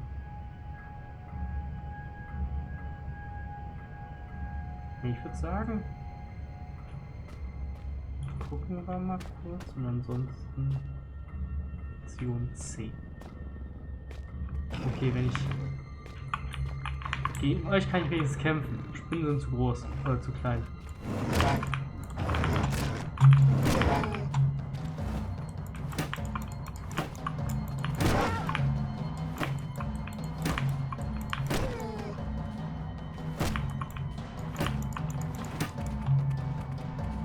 Komm her! Wow. Nee, das...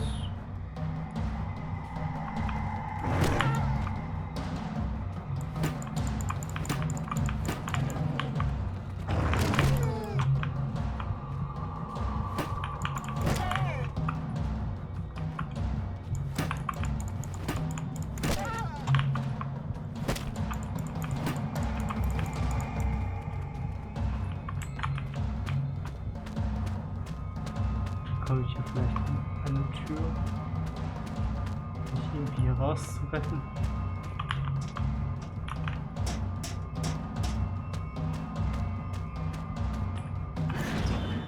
Puh. Ich weiß nicht, wo ich bin, aber Sizzling Hot. Oder Cold.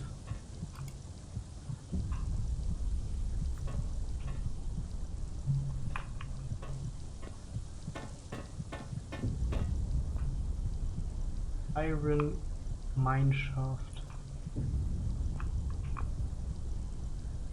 Die lange Zahl. Aber wir hatten da vorne ein Dingens. Sektion C. Shaft 13. Also hier sind wir. Da oben gibt es noch ein Dead End. Und die Refinery. Tool Storage. Wahrscheinlich müssen wir erstmal wieder zum Tool Storage. Also uns links halten. Dann wahrscheinlich zur Refinery uns irgendwie durchprobieren. Wir könnten mal eben erst gucken, ob hier in dem Dead End liegt nichts. Natürlich gut, dass ich jetzt so ein paar Mal angebissen wurde, ohne dass ich irgendwelche Medikamente oder Schmerzmittel habe.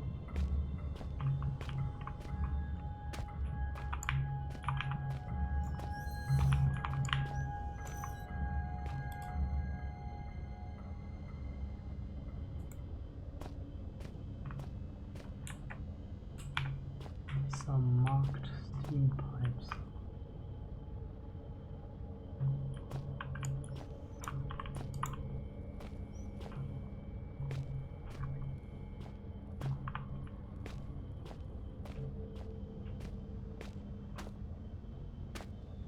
Okay.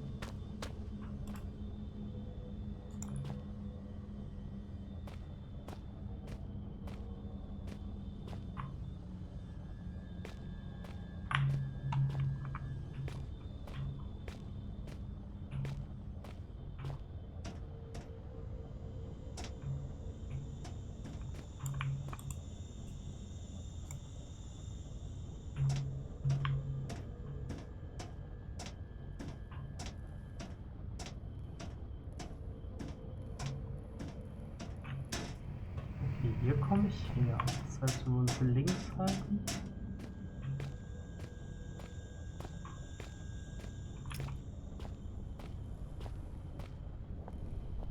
Kommen wir wieder zum Tool Storage.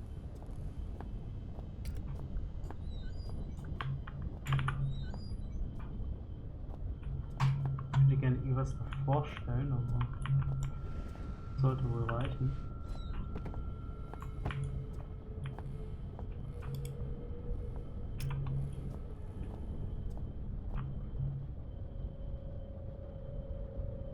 Keypad? Was ist das denn für ein edler Schrank? Holy shit.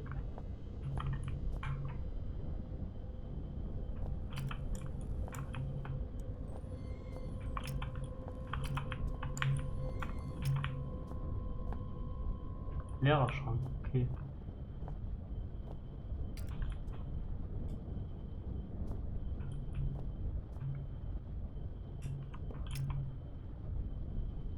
Wahrscheinlich nichts. Nein.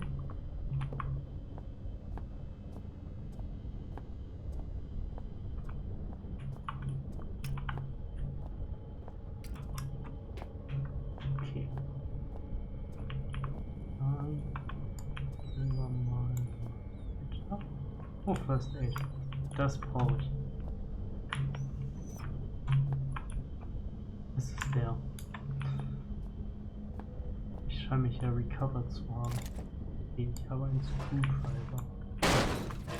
Und einen Bolzenschneider. Yo! Bolzenschneider sind immer gut.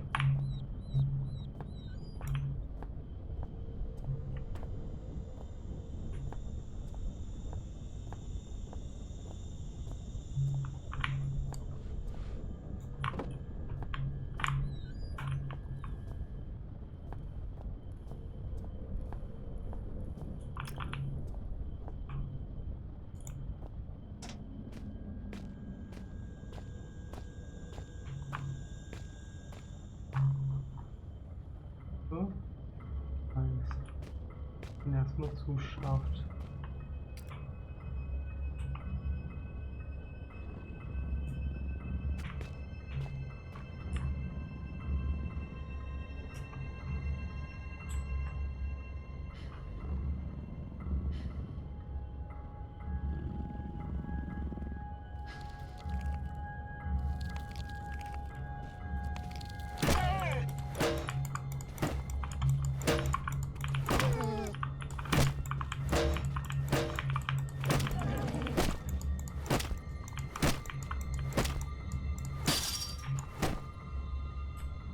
Okay.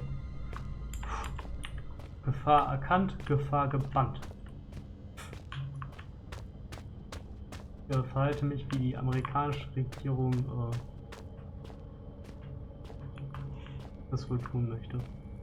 Bei jeder möglichen Gefahr, die im oder ums Volk abgehen würde. Must be locked from the other side. Okay, das heißt, ich komme von 13 nach 12 rein. Will ich wahrscheinlich einmal im Kreis gehen müssen. Die Crates.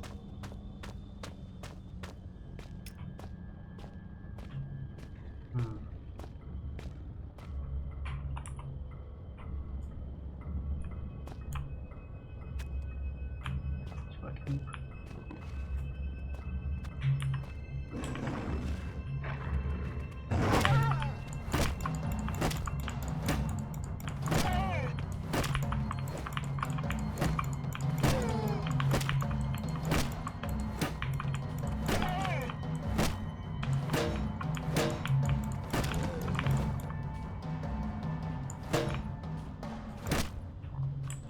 Ich glaube, hier kann es so langsam keine Wolfspopulation mehr geben.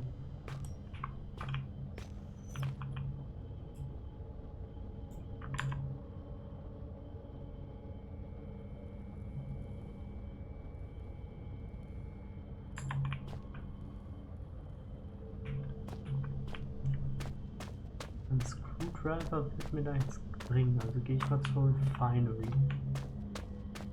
Komme ich da bestimmt rein, ne? Jo. Oh, das sieht sehr modern aus und sehr gut erhalten.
Wenn ich jetzt ein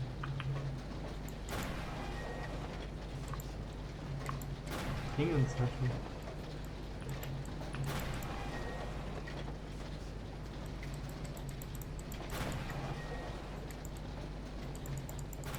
Ein Crosshair, wenn ich herausfinde, wo ich hier drücke.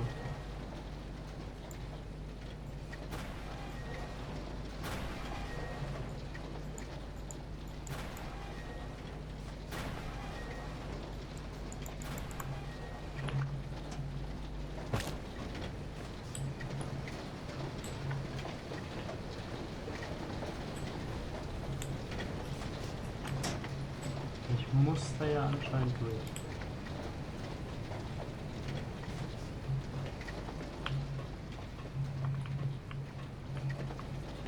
Ich komme mir so ein bisschen vor wie in diesen, wie hießen die?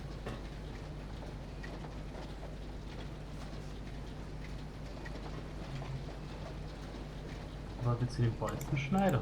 Oder? Das hatte ich gar nicht mitbekommen, dass du das wolltest.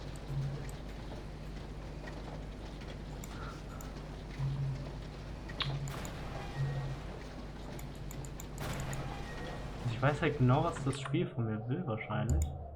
Ich weiß genau, was es will, wahrscheinlich.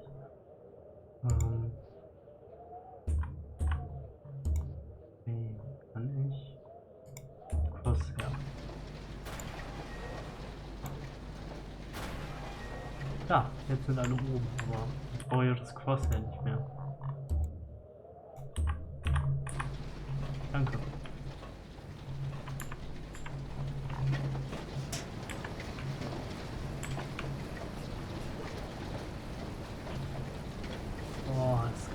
gleich, dass ich da so langsam durchkriechen muss. Ah, only the engraving etched in the back of my mind can compare to the sight you must be seeing. Now power has returned. I wish I could be there with you, but circumstances do not allow for such frivolities. Maybe soon there is something you can do about that. But tell me, are there other melted conveyances now churning in the rock room? I think I know where they lead. It is some kind of heaven or utopia.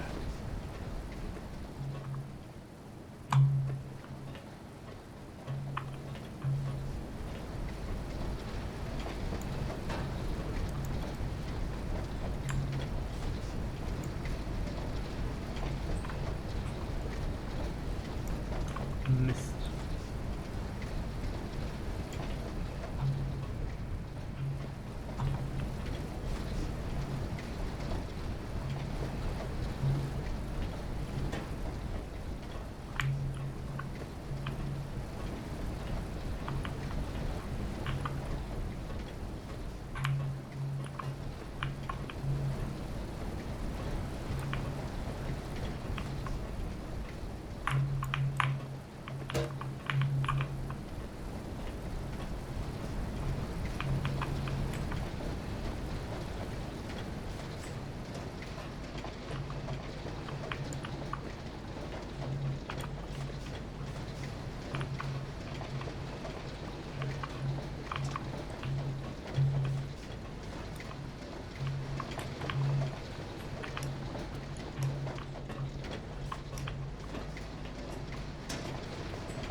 Oh, na.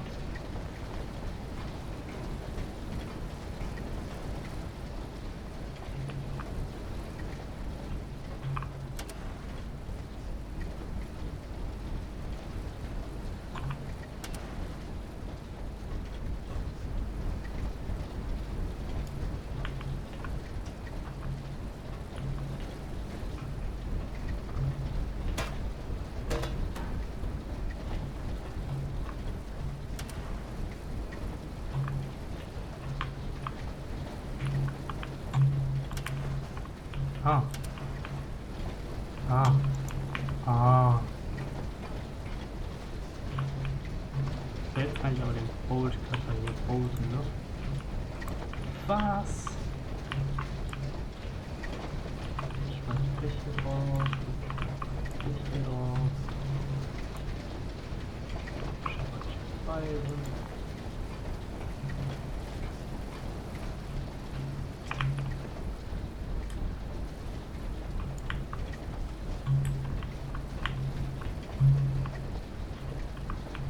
Kobi.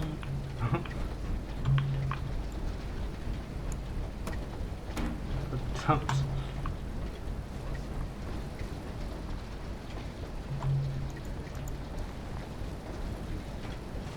Oh, muss ich jetzt das Metallding hier einmal durchjagen? Damit das oben rauskommt, damit ich das quasi wieder reinlegen kann, damit das kaputt geht.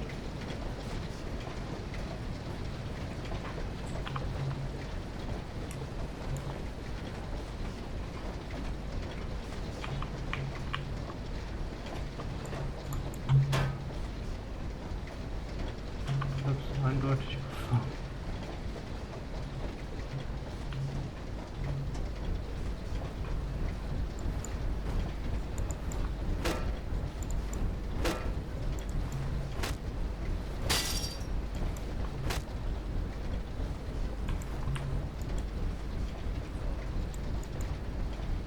How should this work?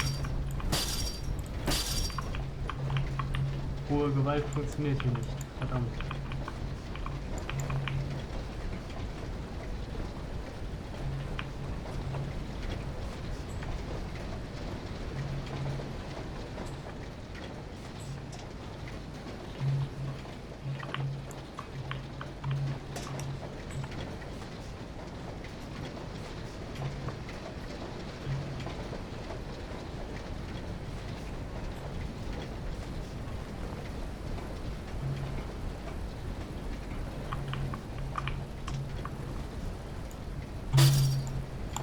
Nein, ich hatte ihn doch.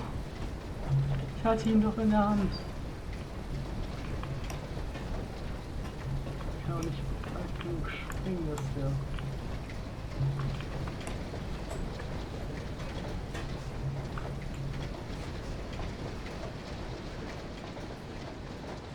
Jetzt aber.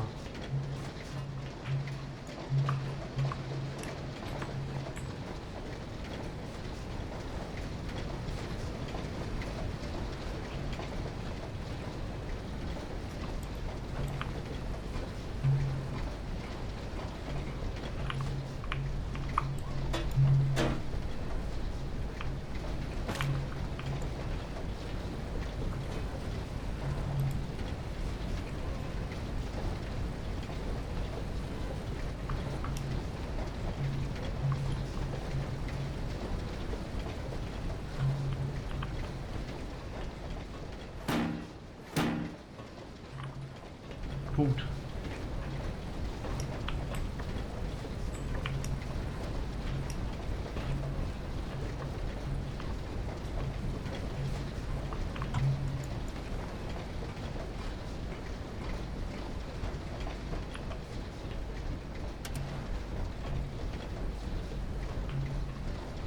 Was sag ich nur?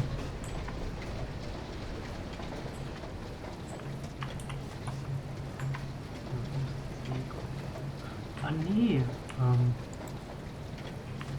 Was? Warum einfach nur ein Nope?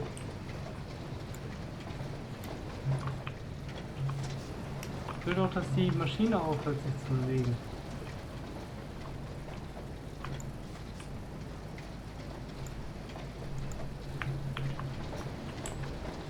Ne, das ist kein Ausschalter. Ich möchte, dass dieser Lüfter aufhört, sich zu bewegen, damit ich da lang kann. Also.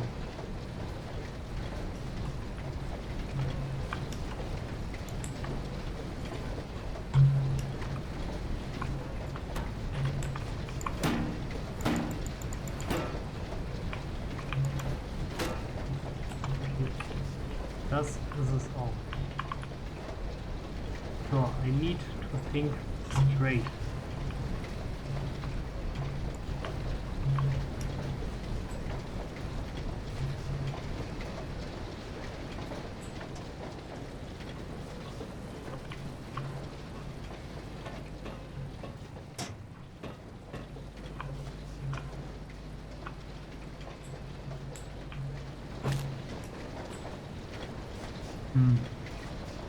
Ideen, Vorschläge, Anreize.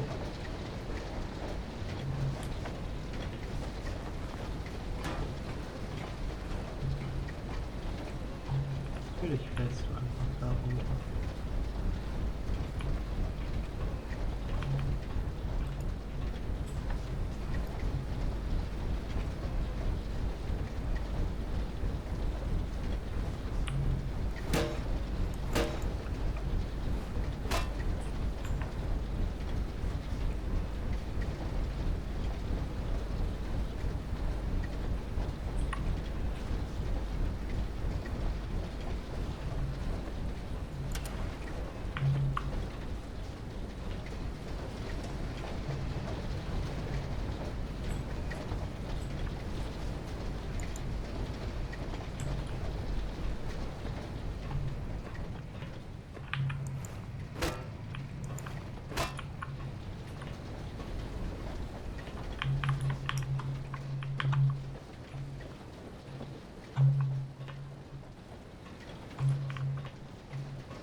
Ziemlich witzige Idee im Grunde, aber du möchtest das ja nicht tun.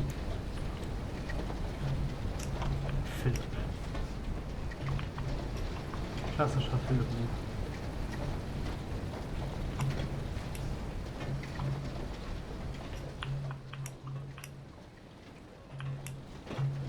So, denk.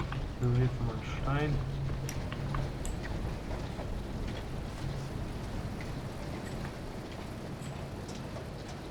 Aber ich würde schon fast Geld darauf wetten, dass das irgendwas mit Lovecraft zu tun hat.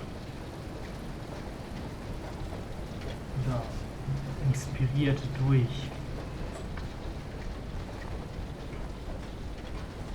was anderweltliches und trotzdem irgendwo Scientology mit drin.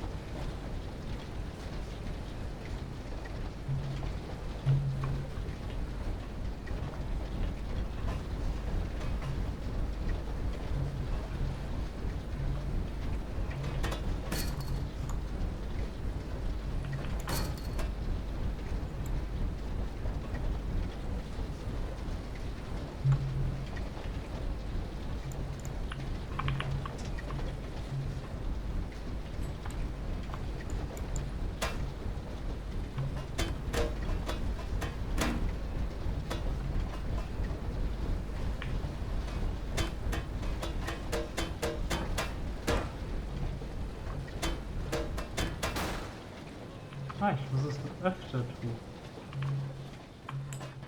Boah, bin ich klug. Ich bin ja schon ein ganz großer Junge. Oh. Brauche Licht.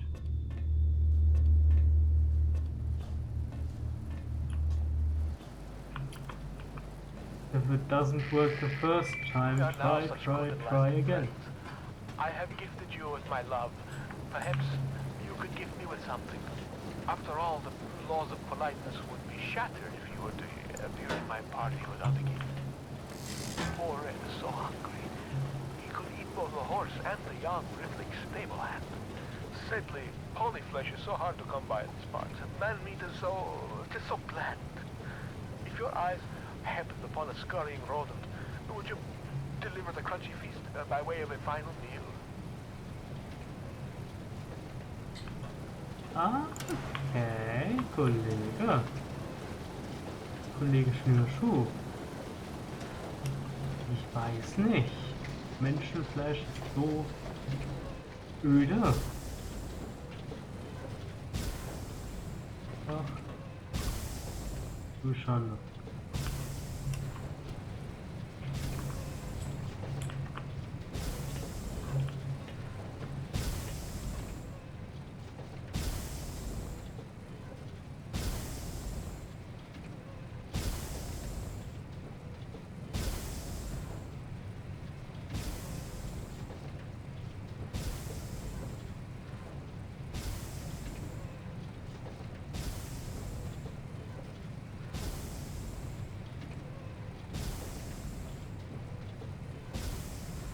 Oh Gott.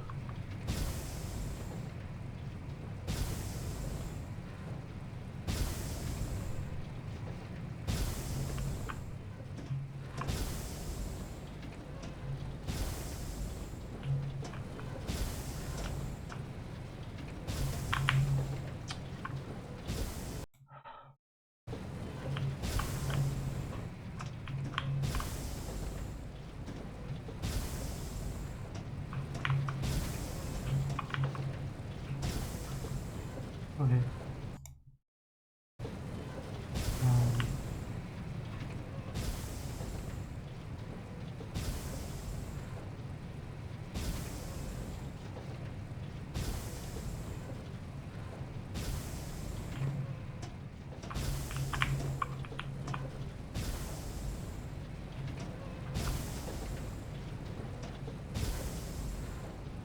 Nee, ich muss da hin, ne? 1, 2.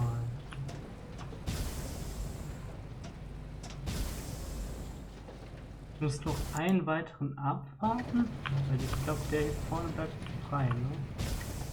Einmal. Einmal. Einmal. Dann.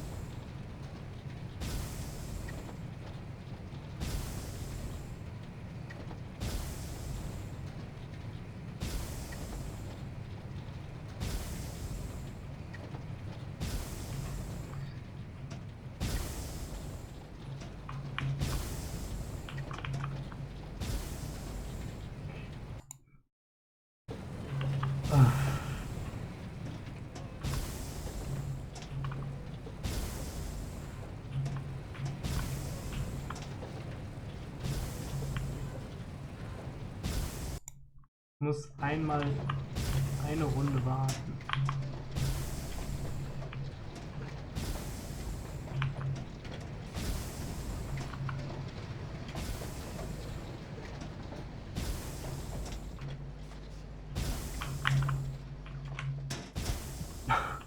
Ich könnte durchrennen schnell. Okay. Nichts überstürzt.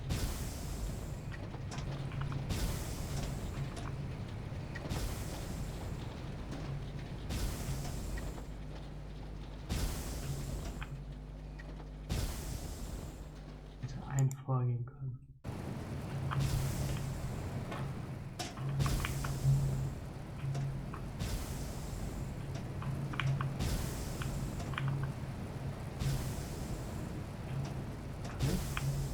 Noch ein.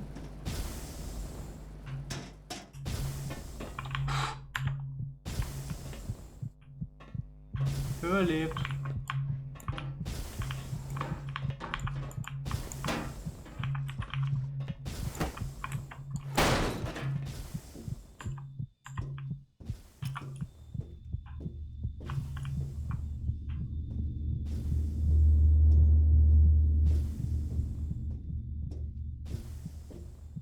Die Steamröhre. Nach Du-Röhre kommt jetzt Steamröhre.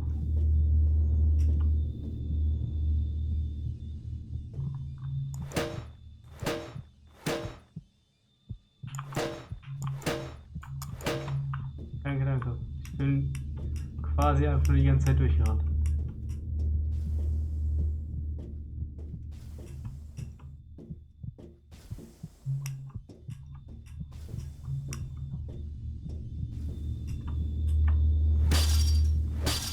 Oh, hier ist aber der Bolzenschneider, ne? Oder auch nicht. Ich dachte, ich habe einen guten Weg jetzt. So.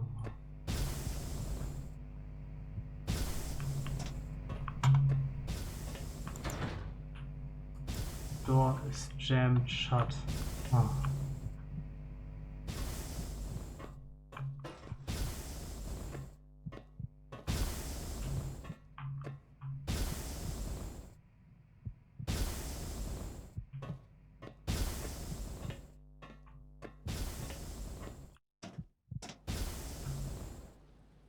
Nämlich doch. Oh.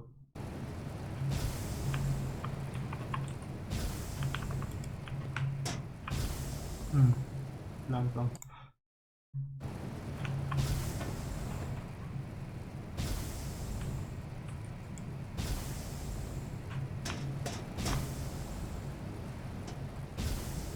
Ah, ich wusste doch, ich muss noch einen warten. Den Zyklus. Jetzt bin ich einfach nur unkonzentriert. Warten. Konzentration. So. Ich werde ungeduldig. Zack. Zack. Zack. Einwarten. Kann ich vorgehen?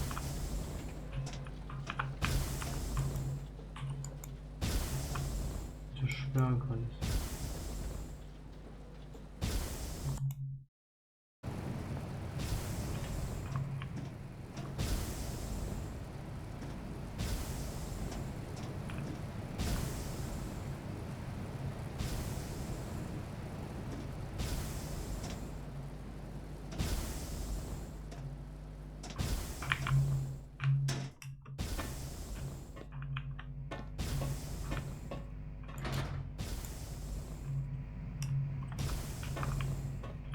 Muss ich jetzt einfach dann jetzt hier runter.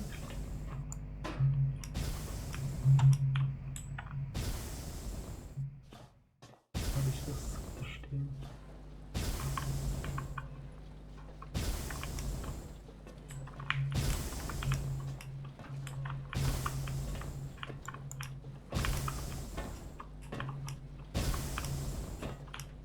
Anscheinend ja nicht.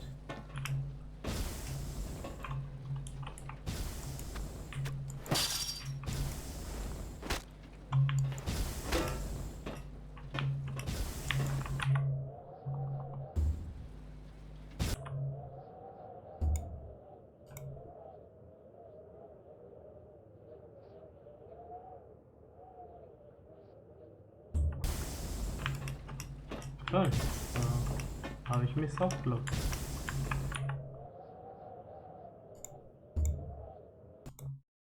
Mal kurz quitten.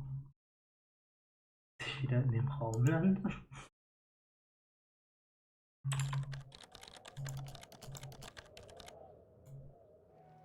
Fate frowns, I will perish. Los, continue from last save.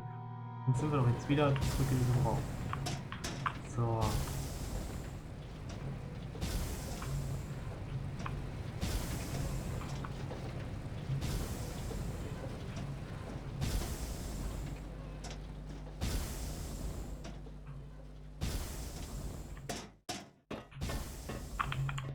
Also doch da unten irgendwo. Bubbeln. Cooles.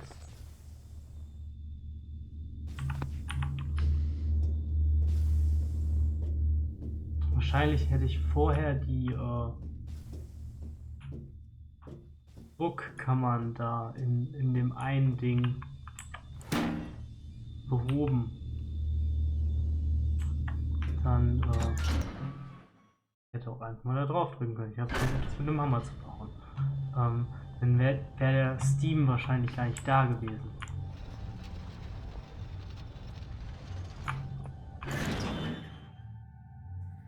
Wo komme ich dann hier aus? Also, da komme ich wahrscheinlich in Sektion 13 oder? Nee, Shaft 12. Nice.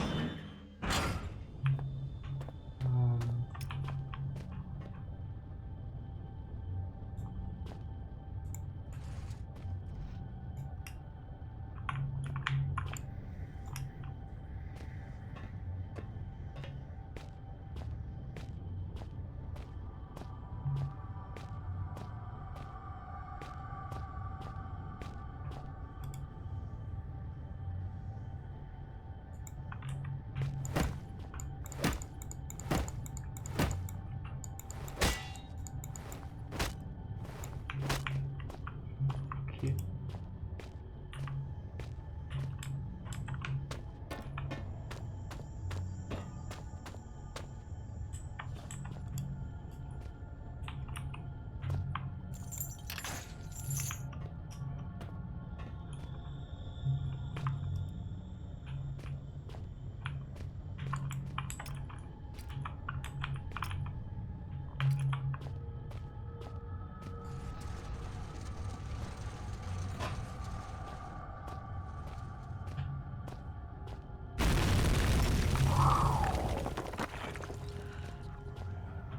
Pain.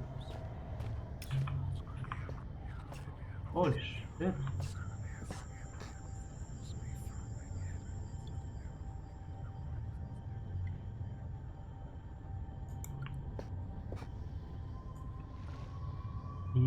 Ich habe genug Hentai gesehen, dass ich nicht weiß, was damit gemacht wird.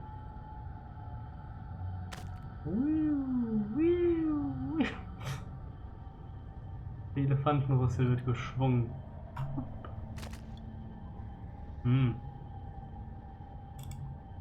Hundreds of newspaper clippings, all to do with biomedical sciences, local wildlife or fields. Ohne Wand brauchen wir. Ist da ein Minimaus?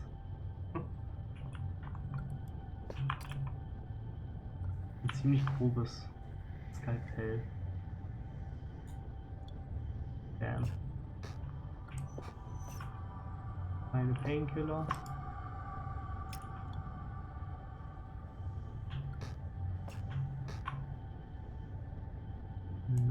Mikroskop aus den 60ern. Ray Rockworm.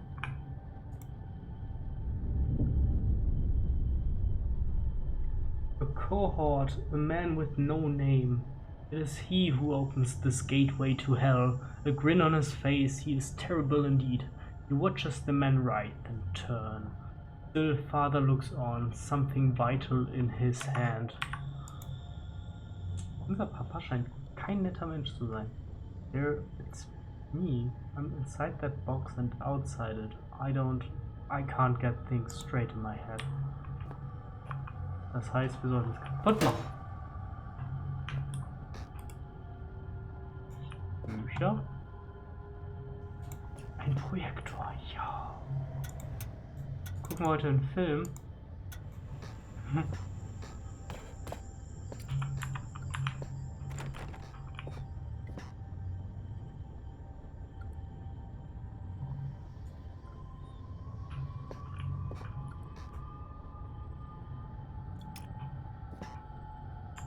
Nutze ich dafür den Screwdriver?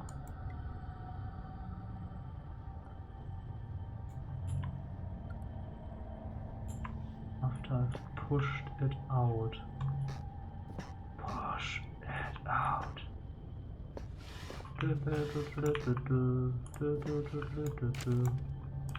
Old newspapers. Das ist ja ein Zufall.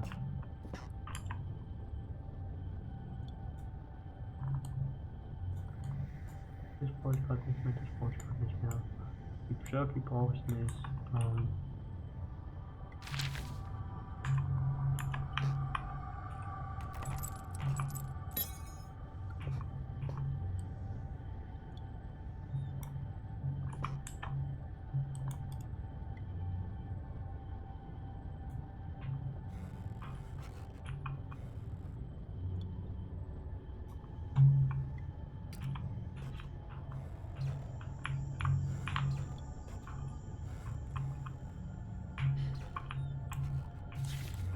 Danke.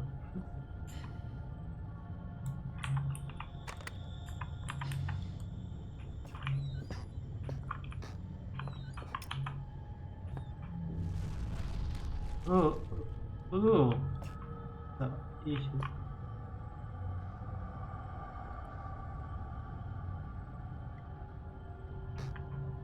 Jetzt bei Junju Ito? Jo.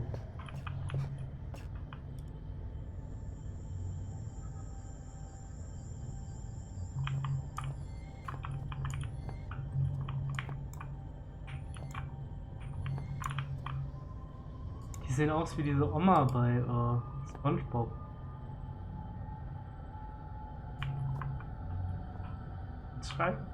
Jetzt hier, reib mich bitte Schokolade ein. Bitte nicht. Reib mich ein!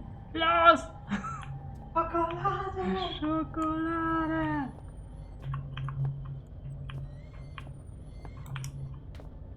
Sehr gut. Okay, dann gehen wir mal Papa Wurm. Nicht Papa Pinguin, aber Papa Wurm anscheinend betrachten, oder? Blood and slime everywhere.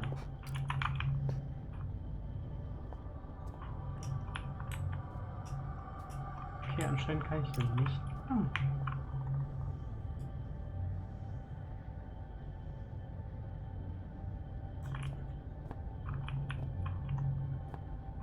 Okay, ist das dann hier nur ein Dead End, oder?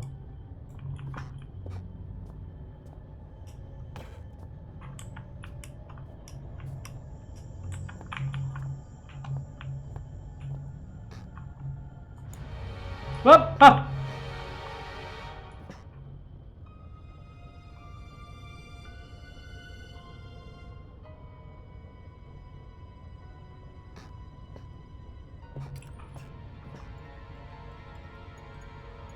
Writing scrawled everywhere must be in ultraviolet ink, definitely the product of a deranged mind, but whose? I don't fucking know, maybe red? Dark, alone. They left the blood. Blood is deep, head is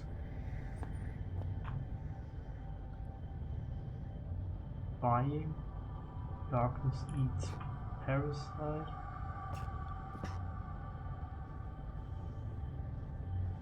Death. Body water. Uff. Das. Oh. While you hunt for those delicate, melt-in-your-mouth mousy morsels, there are places you should not go, for fear of death. The Reaper lives here, just like you and I. And just like you and I, he must ingest the living flesh of those less fortunate than him. There is a small place that I do not want you to visit, even on your holidays. because it is dark and evil place that I've been. When the darkness has overwhelmed my small decaying mind, some bad things flowed from my mind and through my pen. The brilliant blue ink itself seemed to turn to blood into my grace. And by the way, should you turn peckish, red is at its finest sautéed with a little engine oil.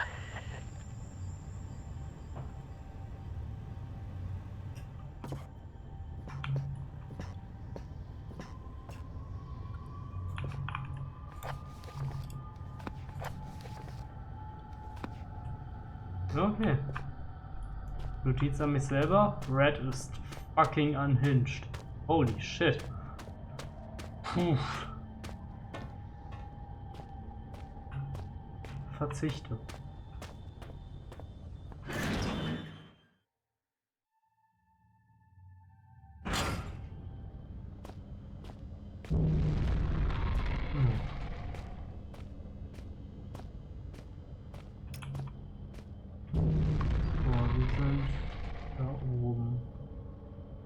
Heißt zweite links und dann wieder zweite links und dann erste rechts.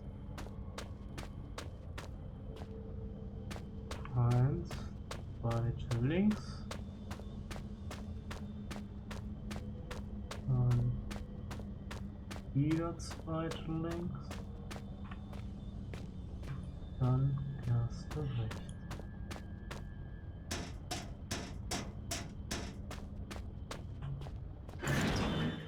After 13.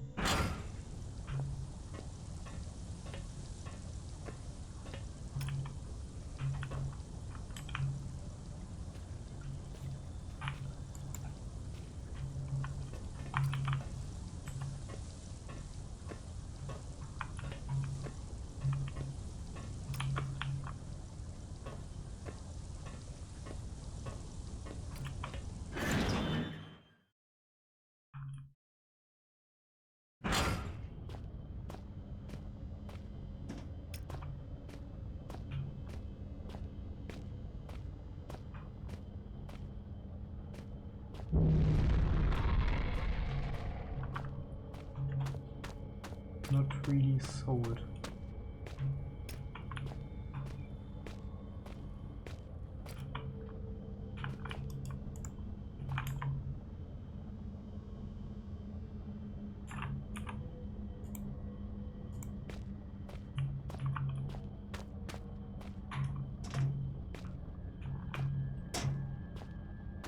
Okay, dann muss ich wahrscheinlich irgendwas mit dem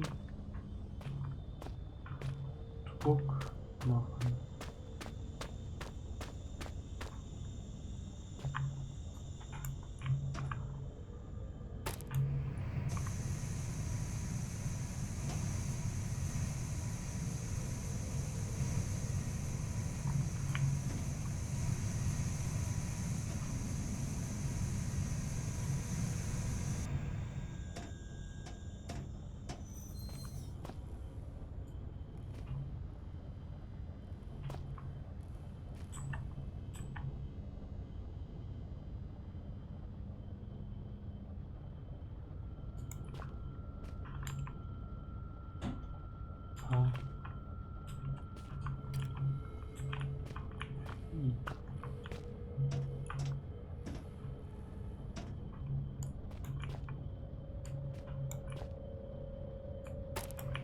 Mach die mal an.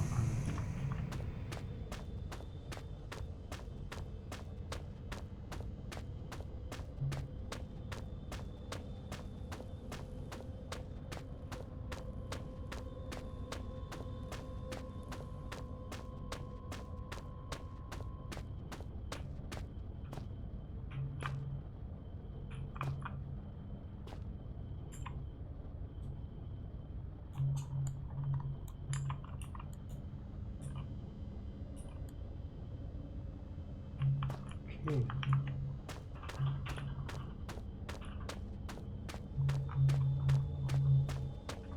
Ungefähr, das du recht, Lorna Shore.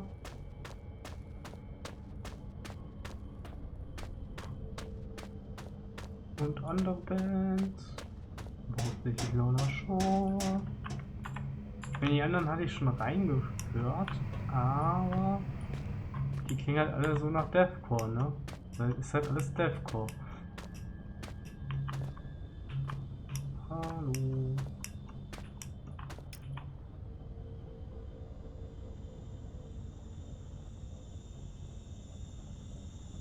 Das ist der einzige Ort, wo ich noch nicht war. Ich könnte versuchen, mit dem Dynamit was zu sprengen.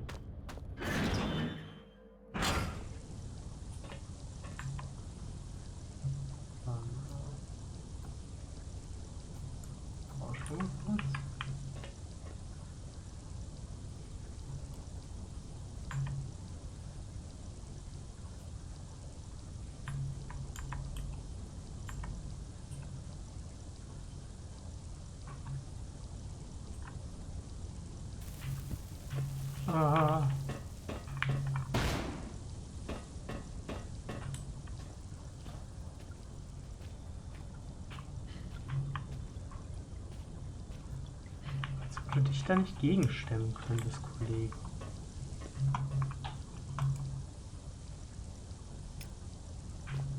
Ach, wirklich?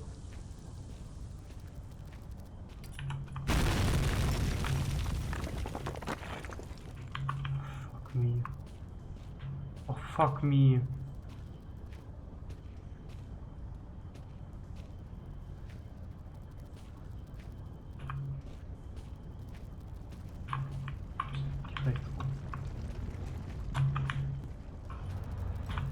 Nein. Oh. Ah. Nein, nein, nein, nein, nein, nein, nein. Lass mich allein. Lass mich in Ruhe. Kollege Schnürschuh. Oh mein Gott. Oh mein fucking Gott. Okay, das sieht gut aus. Das sieht gut aus. Das sieht doch besser aus. Das war eine unnötige Runde, aber es sieht doch besser aus.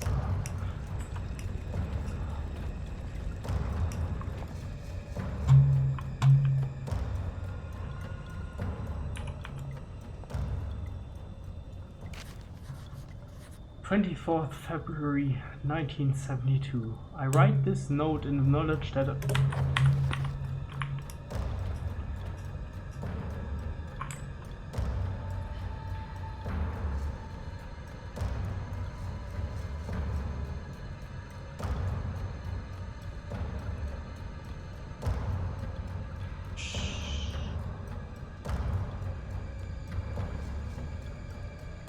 ich bin erstaunt, dass du tatsächlich noch nappen willst, weil 18 Uhr scheint ja eben Beginn zu sein.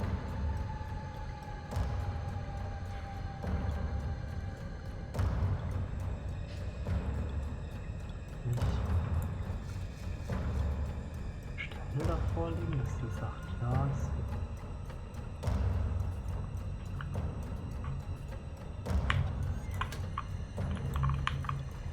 ich würde es eigentlich gerne noch lesen, aber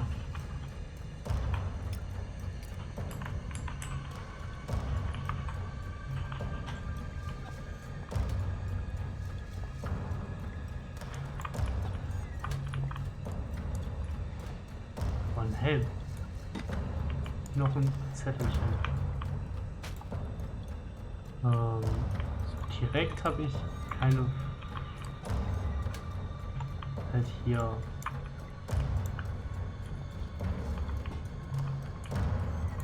Präferenzen, weil ich wollte es ja am Ende Auto fahren.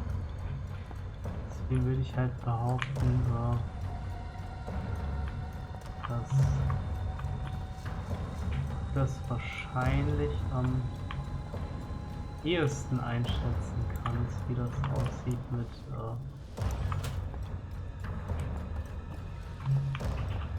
Autofahren nach Oberraum.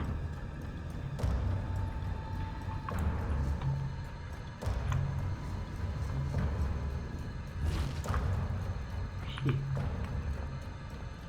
Jetzt bist du doch zufrieden und gibst Ruhe, oder? Unless my friends lie somewhere near you now. A friend indeed is a friend indeed. But a friend that's dead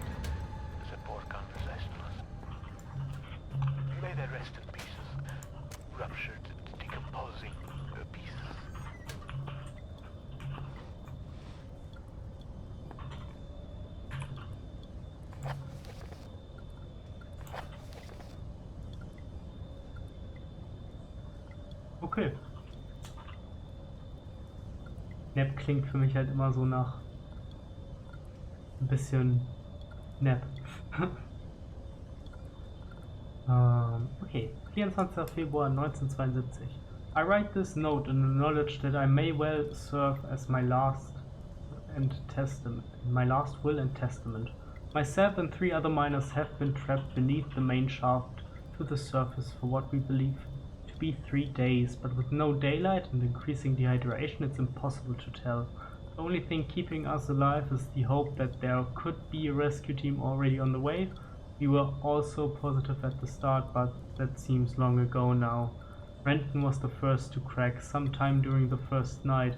We all just lay there, trying to sleep through the sound of his wailing and sobbing, trying to pretend his problems weren't our own, and that he was weak for having given up so soon. The fact was, he was dealing with the situation pretty realistically. Our chance of survival gets smaller every hour. Since then he hasn't said much, but the despair that gripped him seems to have spread through the rest of us like cancer. We were such fools to ignore the foreman, and he paid for that with his life. When he started putting security code locks on all doors, we thought he was crazy. There's only us down here after all, so why should we need codes to access places we're all allowed to go? He gave us all code sheets, made us swear to keep them safe. Mine hasn't left my locker more than once. It's still there. It doesn't get much safer than that. We asked him who we were keeping them safe from, but he never said. It was a pain in the arse, is what it was. I had to trek all the way to that crazy biologist's office in the morning room this morning just to check the code for Section C. But he obviously knew something about these mines we didn't. Some of the guys started acting weird. Not crazy weird, just normal. Just not normal. That didn't stop a couple of them being carted off to mainland Europe for psychiatric help. It was no one I knew well until the incident 3 days ago. We were in the chemical storage when one of the guys who had seemed pretty straight just started shouting. It wasn't a normal kind of shouting. I'm not any kind of wordsmith, so I just don't know how to describe the noises he was making. We'll just have to stick with not normal. Anyway, he managed to hurt a couple of guys, damaged some equipment before we got him under control. Nothing serious. When we released him, he seemed okay, phased but alright. Didn't really know where he was. Far away look in his eyes. That look, I remember that for the rest of my days, even if there aren't many more of them. His pupils weren't dilated. They just seemed to take up more space than should be possible, black and horrible. Then he snapped and grabbed up one of the high-rated explosive packs. We knew what he intended, saw it in those eyes. Those that could made a run for it. But the guy was already bearing down on the foreman. He didn't have a chance. There were 5 of us who made it out to the exit shaft. Only 4 survived the explosion. The elevator shaft collapsed in on us, and now it's anyone's guess how many are still trapped down here. The last thing I saw was those eyes. He seemed like they were staring at me, and me alone, while stepping.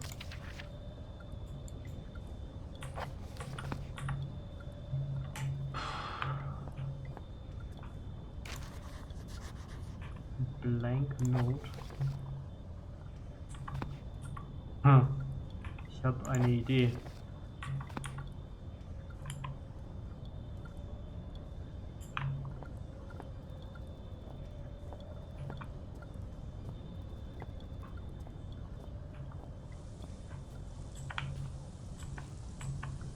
Gehen wir mal zurück in diesen coolen Raum.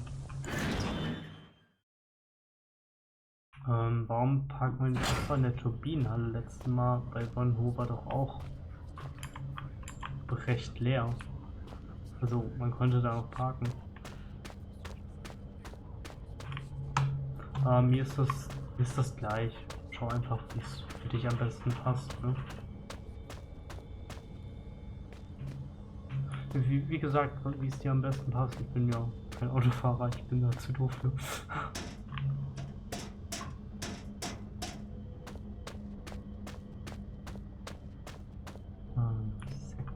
Ja, da geht's in den Dingens. Shaft 12, Refinery.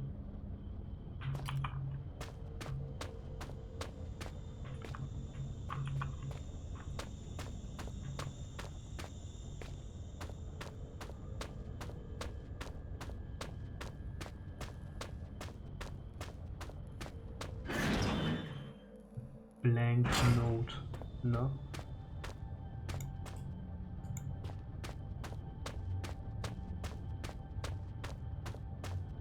Aber alles klar. Dann Asiamarkt. Den Raum finde ich so creepy, ey. Das macht mich einfach fertig, sowas. Ah, with the UV light there's some text showing up on the blank piece of paper. Das ist ja... Boah.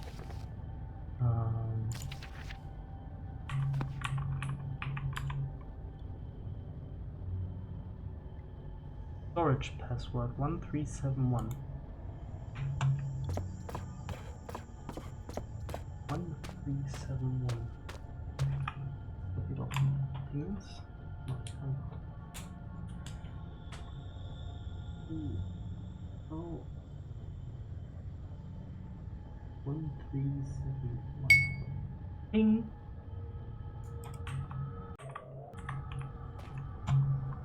Hat sich auch so angeschrieben, ja.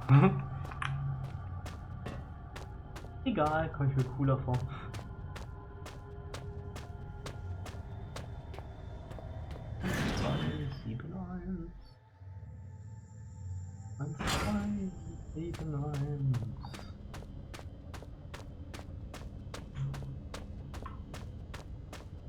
Storage.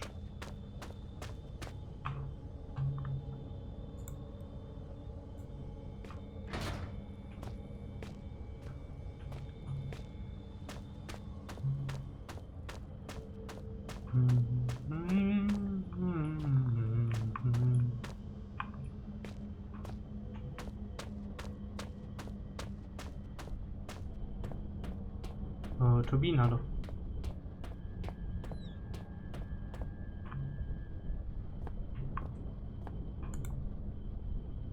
Eins, drei, eins. Ding.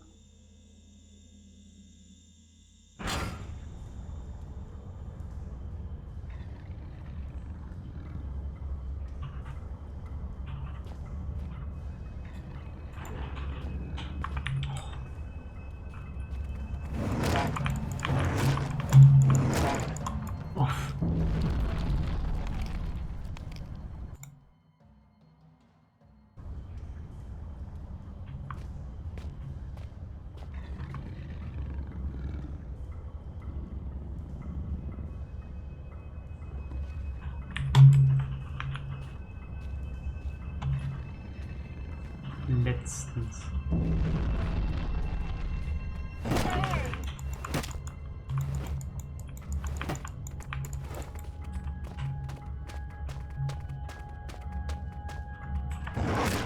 The hunger is becoming rather uncomfortable here.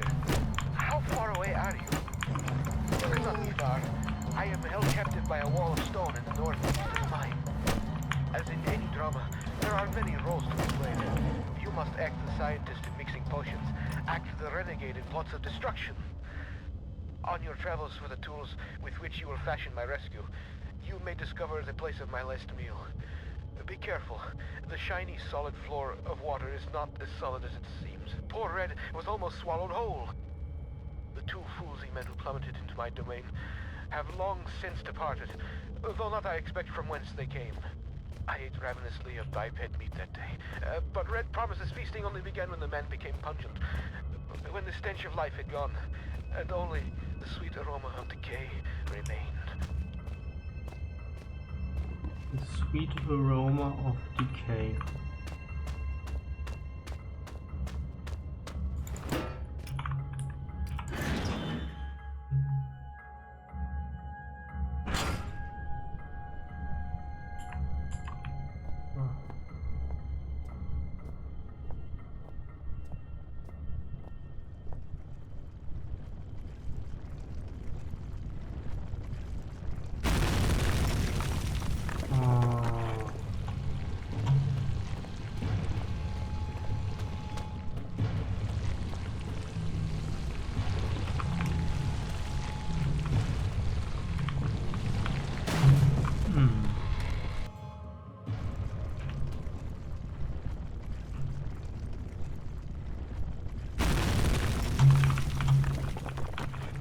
Not to seal that door. Ah.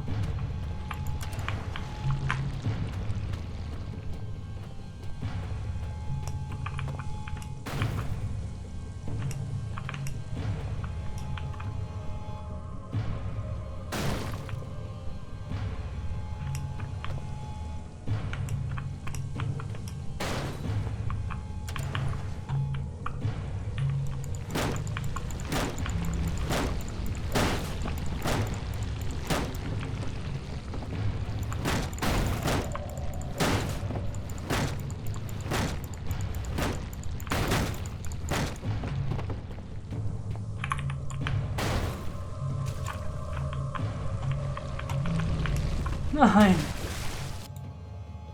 Oh, da bin ich nicht. Okay, wie wär's?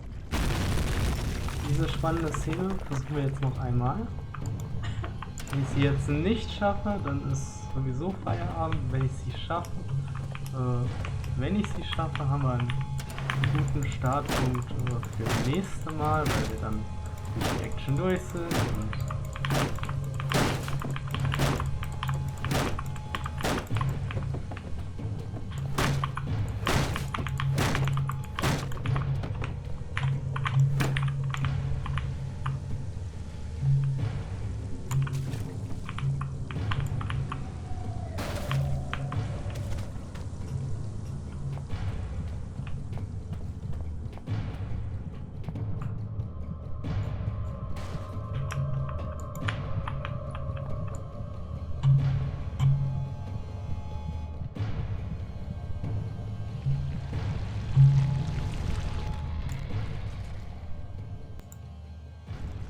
damn, this is taking. Okay, jetzt möchte ich das noch einmal probieren, ey. Verdammt stark. Das lief doch so gut.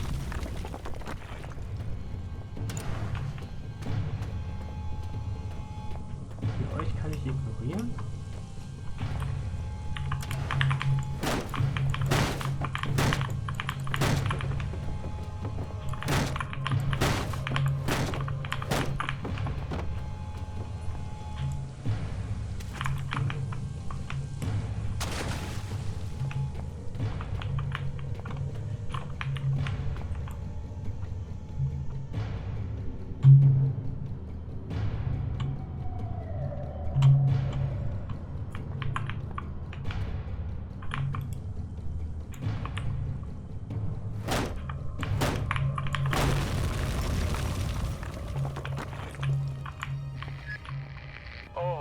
My brain can barely imagine the feats of action men like heroics you must be performing to save old Red.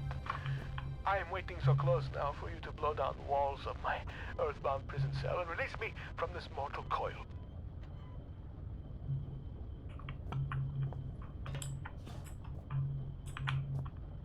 Okay, wir haben es geschafft. Wir haben diese coole Action-Szene hinter uns gelassen. Wir sind dem alaskanischen Stierwurm entkommen. Und ja, ich würde sagen, das ist doch ein guter Start für den Montag oder so. Ich weiß es noch nicht. Ich denke mal Montag, aber ja. Danke fürs Zuschauen. Ich habe heute ja tatsächlich so geschrien, weil dieser Raum mich fertig gemacht hat.